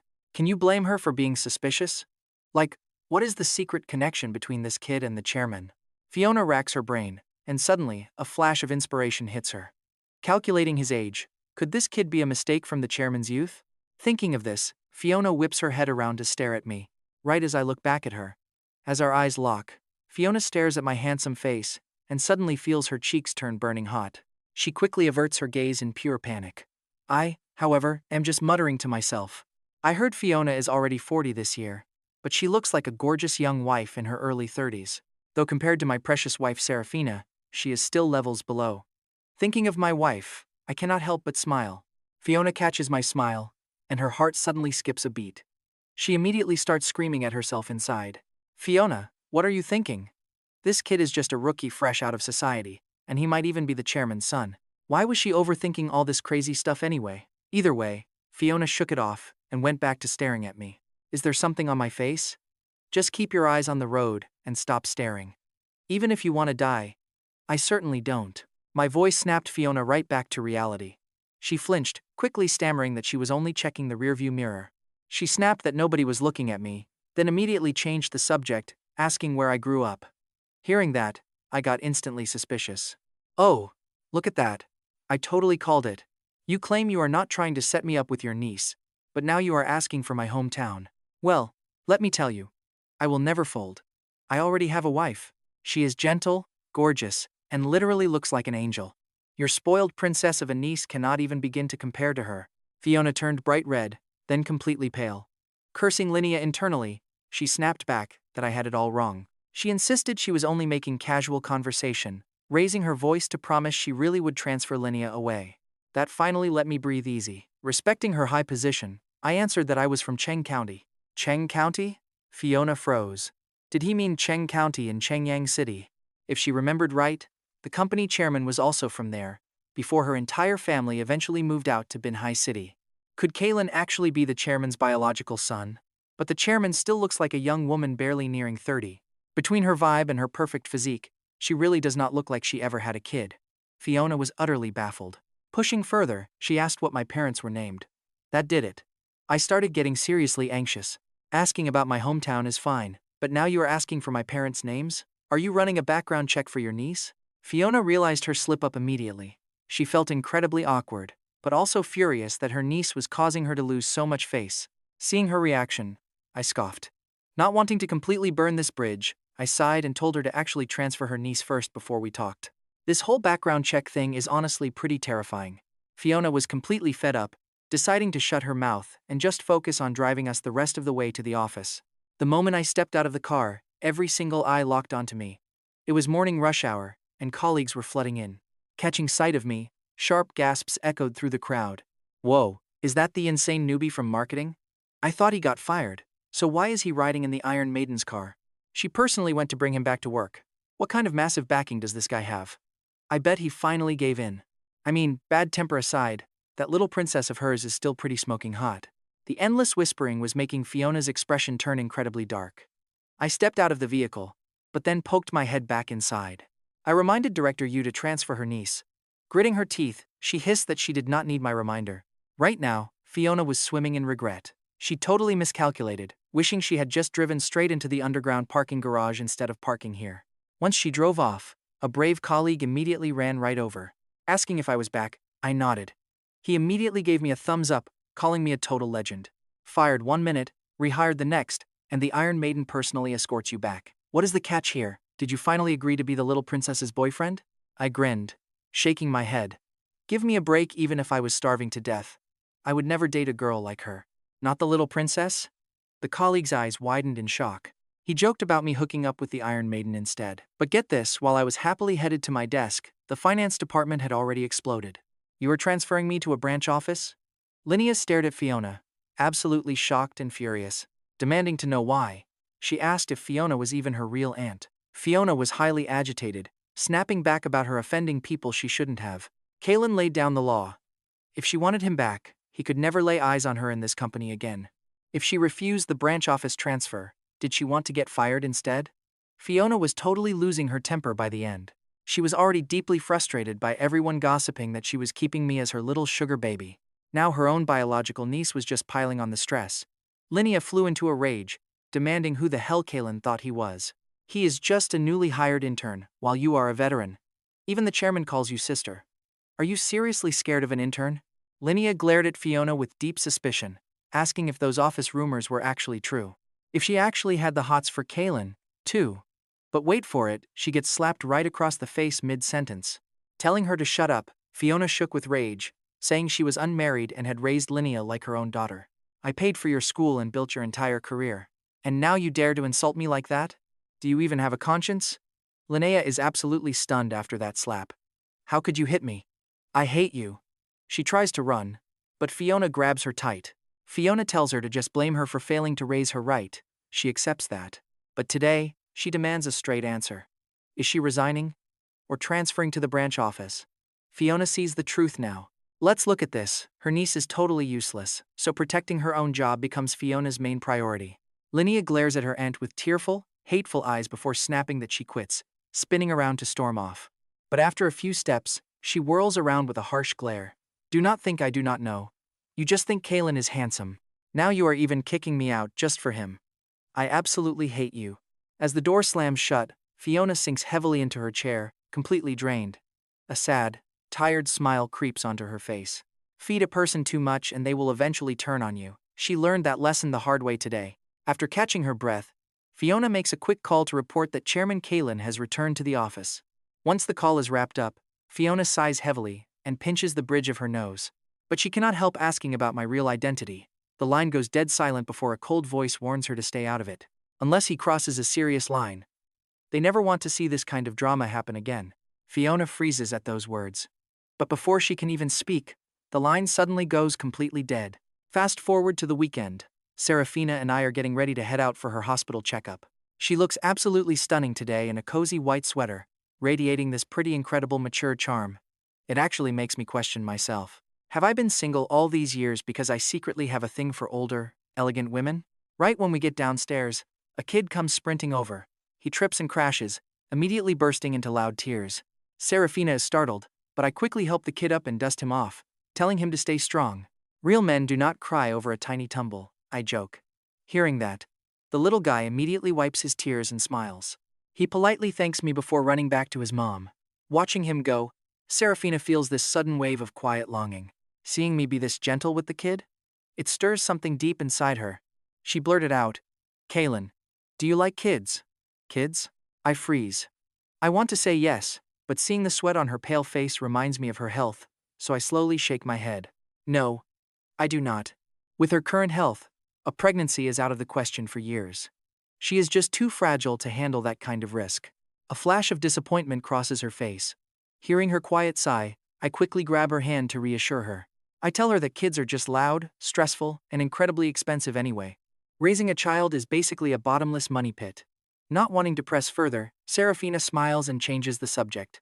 We arrive at the clinic shortly after. The moment we park, we spot her mother Alora and cousin Valerie waiting. Seraphina is totally shocked to see them. I quickly explain that I texted them earlier since they were so worried. Knowing she had a big follow-up checkup today, they immediately wanted to come along and support her. Alora grabs Seraphina by the hands, carefully checking her over and asking how she is feeling. Ever since Seraphina moved in with me to enjoy our own private, cozy world together, Alora had given us our space. But Valerie cannot help teasing, pointing out how healthy Seraphina looks now. She claims Kaelen is clearly pampering her. Blushing a bit, I reply that taking care of my wife is only natural. With everyone laughing and teasing, we all make our way inside the hospital together. While the ladies accompany Seraphina for her exams, I run around the building, handling the paperwork and fees. Valerie sighs happily, asking Seraphina how married life has actually been treating her lately. Seraphina blushes deeply, whispering that it is actually pretty wonderful, which immediately makes Valerie squeal with delight. Giggling, Valerie keeps teasing, pointing out her reaction to Alora. She teases that our former ice-cold female boss actually knows how to blush now, making Alora laugh along. Seraphina is absolutely burning with embarrassment, but Valerie has no intention of letting her off easy. She whispers, asking if we share a bed yet. Seraphina freezes, instantly dropping her head. Her face and neck turn bright red as she tries to whisper a reply that is barely audible.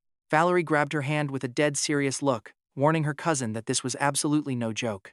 She pointed out that even though they were married now, Seraphina was still pretty weak while Kaelen was young and energetic. Valerie spoke with deep, earnest gravity, begging her not to throw caution completely to the wind after being coaxed by just a few sweet words. Conceived? If she conceived, her weak body just could not handle it. Alora also realized the massive gravity of the situation, agreeing that Valerie was totally right and Seraphina absolutely had to pay attention to this. Until your body fully recovers, the two of you should sleep in separate rooms. With the two of them chattering, Seraphina could barely lift her embarrassed head, protesting against the absolute nonsense they were spewing. We do share a bed, but he respects my boundaries completely. Despite her defensive words, intimate memories unconsciously flashed through her mind how every single night, I would wash her feet, give her a gentle massage, and hold her close as we slept. No doubt. Sure, there were some incredibly passionate moments, but I always managed to hit the brakes, leaving her thinking of those breathless times she was left teased and hanging. Overcome with sudden shyness, her nervous fingers practically shredded the hem of her shirt. And honestly, who could blame them? They both stared at each other in absolute disbelief. Before they could press her further, I jogged over and called out that her test results were ready and the doctor wanted us. Saved. Saved by the bell, Seraphina quickly jumped up and grabbed my arm. The women shared a knowing smile as they watched her flee, but thankfully, her checkup results turned out absolutely ideal. They were so perfect that even the doctor was quite shocked, pointing at the x-rays and announcing that she would be out of her wheelchair in half a month. She would be running and jumping around like a totally normal person. This was incredible news, moving her family to tears while Seraphina felt absolutely overjoyed. Perfect. Any dark, hopeless thoughts were gone. She truly wanted to stay by my side forever. She even dreamed of bearing my child, and her recovery made it all possible. Meanwhile, I leaned in to ask the doctor a question. I asked if he could prescribe some strengthening tonics, worrying that her immune system was still pretty weak. The doctor gave me a stern look, saying young folks are far too impatient. He warned me that all medicine carries some toxicity, meaning she needed to take her recovery slowly. Seraphina flushed red, throwing a shy, playful glare in my direction before quickly looking back at the doctor. Reading her unspoken plea perfectly, the doctor gave a soft, helpless nod. He agreed to write a prescription to nourish her chi and blood, sending Seraphina's face into an even deeper blush. She instinctively squeezed my arm tighter. Classic. Watching this, Alora and Valerie swapped knowing looks, realizing exactly what was happening. Once I stepped away to grab the prescription, Valerie immediately spoke up. She noted that Seraphina had completely given her heart to him, and though she didn't speak, she gave a tiny nod. Valerie turned dead serious, admitting that while they could see Kaelen was genuinely sincere, real life is absolutely not a game of playing house. Since her mind was completely made up, she had to seriously think about her future. Wait until you see what is in this file. Valerie had run a background check. She explained that my family background was not destitute, but certainly far from wealthy, before being quickly cut off. Seraphina just offered a shy smile, stating she already knew everything about his family, and they would surely understand her reasons in the near future. Valerie frowned in confusion, asking that even putting his background aside, when on Earth did she plan to reveal her true identity? No rush. Asking how she even planned to say it, Seraphina simply smiled. She wanted to take things slow to protect him from gold digger rumors, keeping her massive wealth a secret for now. Valerie let out a relieved sigh, glad she was being so incredibly smart about this. She admitted she was just worried. Seraphina was too dizzy with love to care about reality, making her cousin tease her playfully in return. Valerie joked that she never expected the grand, powerful female CEO of their massive company would actually blush and act this shy. Seraphina playfully threatened to ignore her, but Valerie just laughed louder at how incredibly flustered she was getting. As the two cousins laughed, Alora suddenly cut in with a serious tone, stating there was something else she needed to share. Dread. Her mother's serious mood instantly made Seraphina pretty anxious. More than anything, she just wanted her mother and me to get along. Alora took her hands, admitting that when she first approached me, honestly, I could tell he did not want to marry her just to ward off bad luck, but he agreed in the end, clearly out of sympathy for this old woman. Now he has taken such amazing care of you, and even turned down the remaining $900,000 we promised him. We absolutely cannot mistreat this man. Hearing her mother say this, Seraphina finally felt her racing heart settle down, promising her mom she knew exactly what to do. Valerie teased her aunt, saying she was worrying for nothing because Seraphina could not wait to give him her entire net worth. Valerie was ready to keep teasing, but stopped the moment she saw me bringing the medicine over. She instantly changed her tune, laughing that she would not get in the way of the newlyweds' hot date any longer. As we left the hospital, I held Seraphina's hand and suggested we head to Bayun Mountain to enjoy the beautiful weather. Seraphina smiled and agreed, since her body was feeling much better and she finally wanted to get out of the house. The car was full of endless laughter all the way until we finally reached Bayun Mountain. We held hands, slowly strolling up the path. Since it was Sunday, the trail was packed with families and hikers out enjoying the day. The entire trail was buzzing with life. Holding my hand tightly, Seraphina suddenly remembered the last time she came up here with Valerie. Back then, she was incredibly confused, totally unsure if she should even give me a chance. Now, we were already happily living together as a real couple. Just thinking about how far we'd come filled her heart with sweetness. Right then, I suddenly let go of her hand and walked ahead. A startled Seraphina watched me bend down to pick something up from the side of the path. I walked back to her with a beautiful little pink flower in my hand, gently tucking it right behind her ear. Seraphina lowered her head, blushing deeply while I admired my work and asked her what she thought I was thinking right now. I teased that she was softer than any flower, and she playfully called me annoying.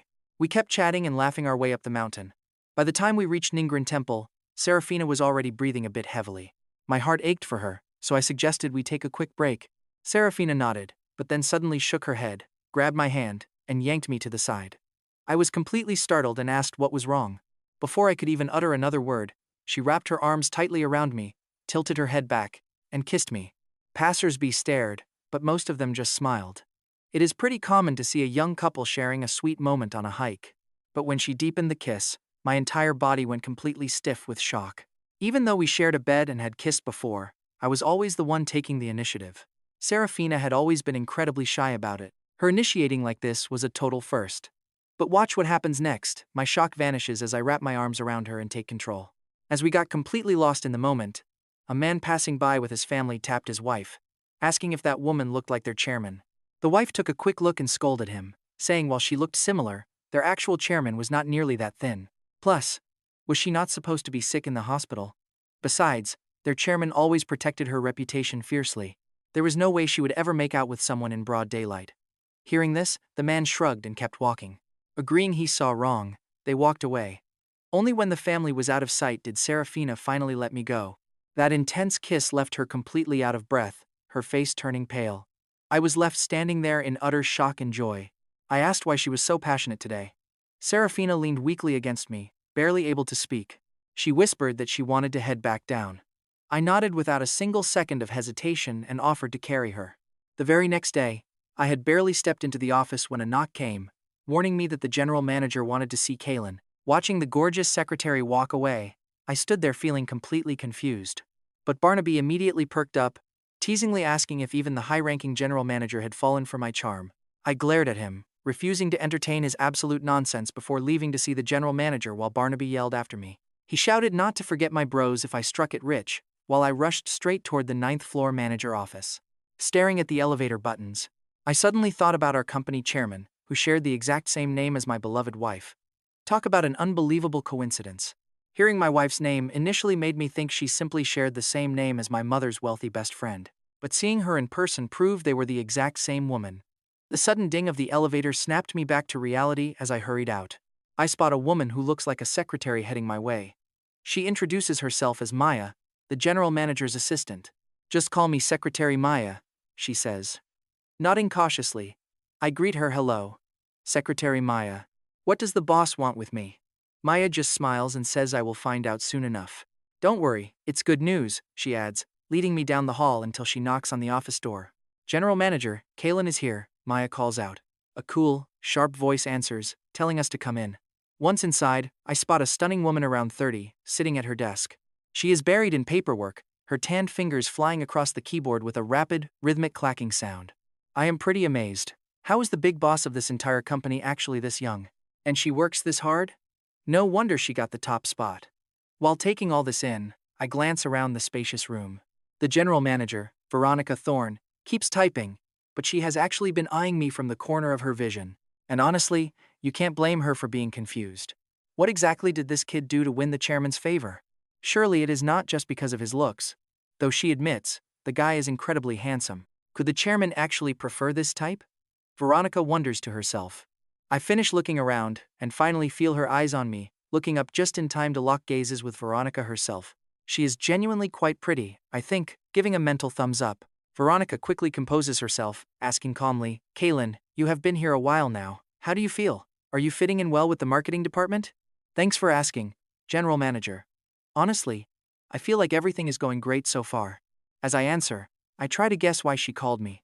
That's when Veronica suddenly looks serious and says, here is the deal. You know the economy is rough right now, and every department has been under massive pressure lately. My heart stops. Wait, General Manager, are you setting me up to fire me? Veronica quickly shakes her head. You are misunderstanding. I actually brought you here because we want to expand the company into new media. Meaning what? Well, the board decided to launch a brand new department to run our own production and sales. It hits me instantly, live streaming sales. Exactly. Veronica nods. You catch on fast. I chuckle, telling her she is flattering me. Then I ask, confused, but wait, you are not suggesting that I should run this, right? Veronica nods again. Exactly. I am completely dumbfounded and immediately refuse since I know nothing about this. Plus, if you want to do live sales, you absolutely have to hire big influencers. Nobody will buy from some random guy like me with 0 fans. But Veronica just looks surprised and says we did not misjudge you. You nailed the exact problem instantly. That alone proves you are the perfect fit to run this new department. I almost jump out of my seat. General Manager, are you seriously playing with me? Seriously, is climbing the corporate ladder actually this easy now? I am a fresh grad with 0 experience, yet I am suddenly jumping to department head? While I panic, Veronica just leans back, totally calm. It is true, and the board of directors approved it unanimously. As she explains the details, I still cannot believe it. Little did I know, this was actually Finance Director Fiona's idea. At first, the bosses thought the plan was completely crazy, but once Fiona and Marketing Director Sterling backed it up, everyone else fell in line. After all, if this rookie can make the matriarch and the sick chairman step in for him, leaving him as a low-level worker in marketing makes no sense. Veronica looks back at me. How about it? Have you made up your mind? I almost yell that there is nothing to think about, but then I freeze. What if the company is in deep trouble and those old board members just want a scapegoat to blame? Realizing this risk, I claim I am not ready and refuse the offer. I turn to leave, which panics Veronica. She stands up, yelling, wait. This totally startles me. Why is she acting so desperate? Will she fire me if I do not accept? Please do not go. Veronica rushes over and grabs my hand, begging me to stay. As she talks, she cannot help but squeeze my hand. Wow, his hands are pretty big and feel really nice. I gasp silently. This cool, high and mighty boss who usually acts like a cold older sister, is she actually hitting on me? No way, this has to be an illusion. I quickly pulled my hand back.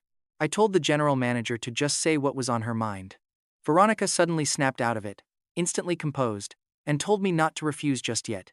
She sat on the sofa and casually poured me some coffee, asking me to at least listen to the benefits of this job before making my final decision. Since she put it like that, turning her down again felt completely wrong. Seeing me waver, Veronica let out a sigh of relief and immediately launched into an endless stream of details. 2.5 hours later, I finally slapped my knee and agreed. I just couldn't help myself. The offer she laid out was simply too good. An annual salary of $300,000 plus commission and major bonuses. Once the new contract was signed, Veronica nodded happily. Excellent, she said. Starting today, you are the manager of live streaming. Plus, the entire 8th floor now belongs to the e-commerce department. Whatever you need, just apply to finance. Can you believe it? I really just got promoted. Honestly, I still could not process what happened. Veronica, having pulled off her mission, was in a great mood, telling me to go back and get ready. It felt like a total dream. I stood up to leave, but suddenly realized a massive problem. Wait a second. General Manager, you just gave me an office space, but you are not managing anything else. Veronica froze right there. Didn't I tell you? The entire department is all yours, she said. What else is there for me to do? I started panicking. Right now, there is only an empty space. No equipment, no staff, literally nothing. Veronica did not hesitate. You are the manager, so manage it. For hiring, Just tell human resources to recruit some people. Isn't that enough? I stood there completely stunned. Just like that? The power this company just handed me felt insanely massive. If so, can I hire the staff myself? I asked tentatively. She nodded, saying as long as they are suitable and meet the company requirements, then yes, absolutely. Before I could say another word, Maya walked in to announce that the 11 o'clock meeting was starting very soon. Seeing them busy, I tactfully slipped out. Watching me leave, Veronica could not help but let out another quiet sigh. Young guys these days really have incredible bodies, she muttered. Meanwhile, I walked back to my desk, completely dazed and confused. Seeing me enter, Barnaby perked up immediately, saying I looked like I had totally lost my soul. Did you get some general manager office roleplay in? By the way, is the new boss a guy or a girl? Ignoring his endless dirty jokes, I just collapsed into my desk chair. He immediately sensed something was wrong. Holy crap, did I actually hit the nail on the head? He immediately came over to check my pants, laughing like a lunatic. I threw a punch at him.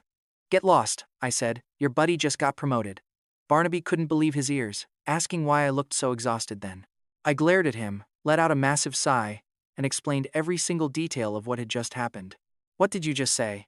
Barnaby literally jumped up. They built a new department, handed you the keys, and put you in charge? I nodded. Yes. The entire 8th floor of the building has already been cleared out for us. I can move in any time. Honestly, his sudden, massive shout completely startled me. Son, you have to do this. Barnaby lunged at me, begging to be made the deputy manager of my new department. With both of us teaming up, we will easily make a massive splash. But I was in no mood to play around. I pushed him aside and sat down. Honestly, my head was spinning with all the things I needed to handle next. But the more I planned, the more clueless I felt. You can imagine the stress. I spent the day completely drained. After work, he finally spoke up, suggesting we go grab some drinks to help ease my massive amount of stress. I rolled my eyes, telling him to go hang out with his girlfriend while I hurried back home to my wife. Barnaby obviously did not believe me, asking why on earth I was trying to lie to my own best friend. I did not even have the energy to argue. If he did not believe me, that was his own problem. Fine, I am going home.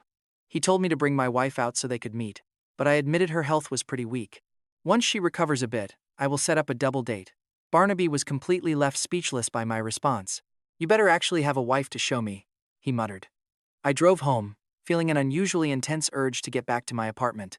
I just wanted to see Seraphina, hold her soft, fragrant body close, and curl up together on the living room sofa. Her sweet, gentle scent always had a way of melting all my stress away. Within minutes, I arrived at the complex. I quickly grabbed a small bouquet of fresh daisies at the flower shop near our front gate. A bunch of colorful flowers looked incredibly pretty.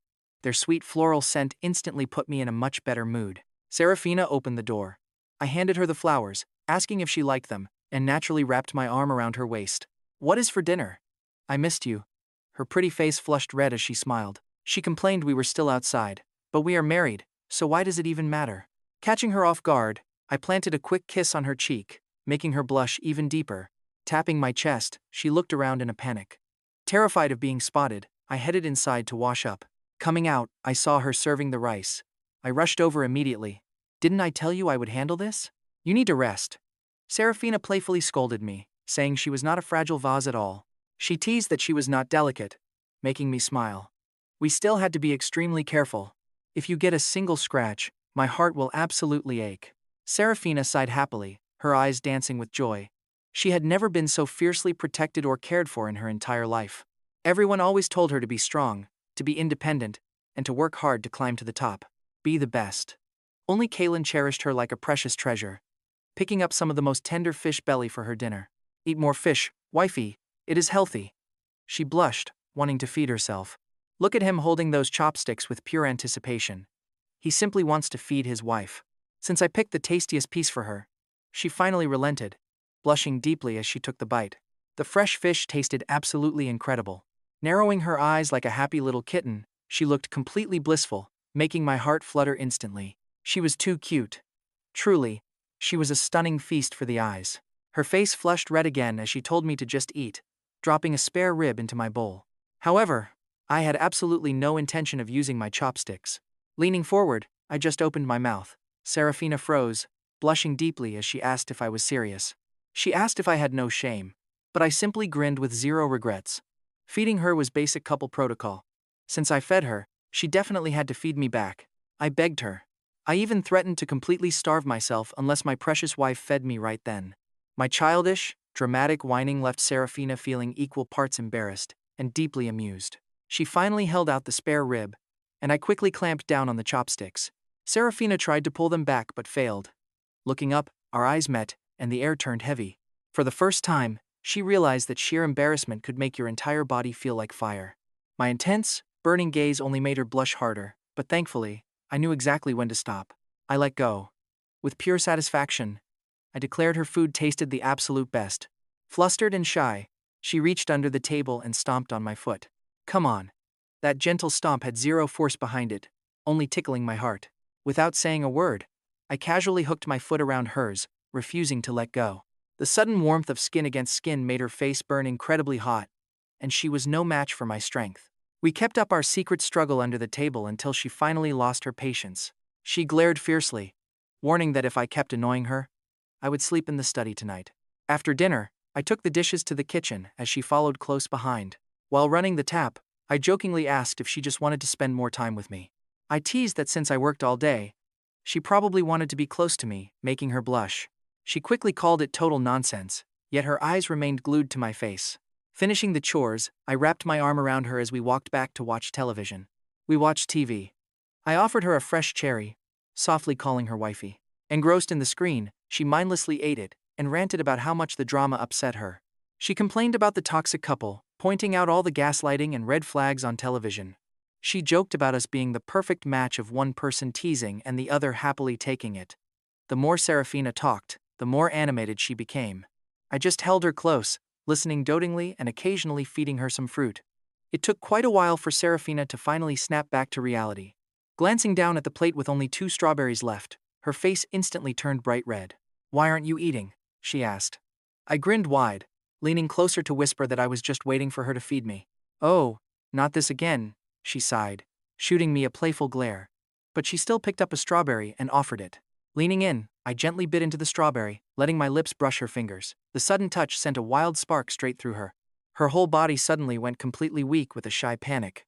"You are doing it again. Let me go," she whispered. I slowly released her fingers, then finished off the sweet berry in one bite. Pulling her close, I locked my arms around Seraphina and kissed her, completely swallowing her tiny gasp of surprise. After a long, breathtaking moment, I reluctantly pulled away with deep restraint. With flushed cheeks, she slumped against my chest, breathing heavily. Worry washed over me as I asked if she was doing okay. Her fragile health was always like this. Even a little bit of excitement was simply too much for her body to handle. Because of this, despite being married for months, we still hadn't crossed that final line. She remained completely silent, just staring up at me. Her usually bright eyes were suddenly filled with a deep, burning passion. Trust me, my heart skipped a major beat right there. I almost completely lost control, but my sanity barely won. Taking a deep breath, I stood up and said it was getting late. I offered to go prep some warm water for her feet, but right then, Seraphina grabbed my hand. I turned, asking what was wrong. I was pretty confused. She did not say a word, but instead slowly slid her arms right around my neck. Shaking slightly, she actually took the lead and kissed me. This rare bold move made me insanely happy, but I still looked at her with deep worry, asking if she was absolutely sure her body could take it. She playfully asked if she did not know her own body. That single line instantly shattered whatever self-control I was desperately trying to hold. "You asked for this, wifey," I whispered hoarsely. Sweeping her up bridal style, I carried her straight into the bedroom, as soft moonlight poured inside, highlighting her flushed and incredibly beautiful face. I was incredibly gentle that night, treating her like the most fragile glass while pouring all of my deep, pent-up love and raw desire right into her. Even with her weak health, she completely bloomed under my touch, like a thirsty flower finally getting water after an endless dry season. All those painful years of illness and coma seemed to finally vanish, melting away in the warmth of our breaths together. Waking up the next morning, I realized the spot beside me was completely empty. Panic hit me for a moment, but then the door opened. Seraphina walked inside holding a breakfast tray, and she was not using her wheelchair. "Just look at this, she's actually standing on her own feet, her face glowing with a healthy radiance I'd never seen." She softly told me I was finally awake, her voice incredibly sweet. I gasped out that she was walking. Jumping out of bed without a care for my lack of clothes, I spun her around in a massive hug while she giggled for me to put her down. Hiding her face in my shoulder, She joked that the doctor expected 2 weeks, but a little late-night exercise definitely sped up the recovery. Hearing my beautiful wife actually crack a cheeky joke like that made me burst out laughing. My dream from childhood was not just coming true, it was totally perfect. Over the next 2 weeks, my life felt like it was strapped to a rocket. Back home, we were basically like two hopelessly in love teenagers, practically glued at the hip. On the business side, I officially took charge of the e-commerce department. One Wednesday, I was sitting inside my brand new executive office on the 8th floor. I was busy reviewing a promotional livestream draft, comparing it with a market file named video11inch.txt, when Barnaby suddenly burst inside, panting incredibly heavily. He gasped out that the legendary chairman was finally back, grabbing my water cup to chug it down.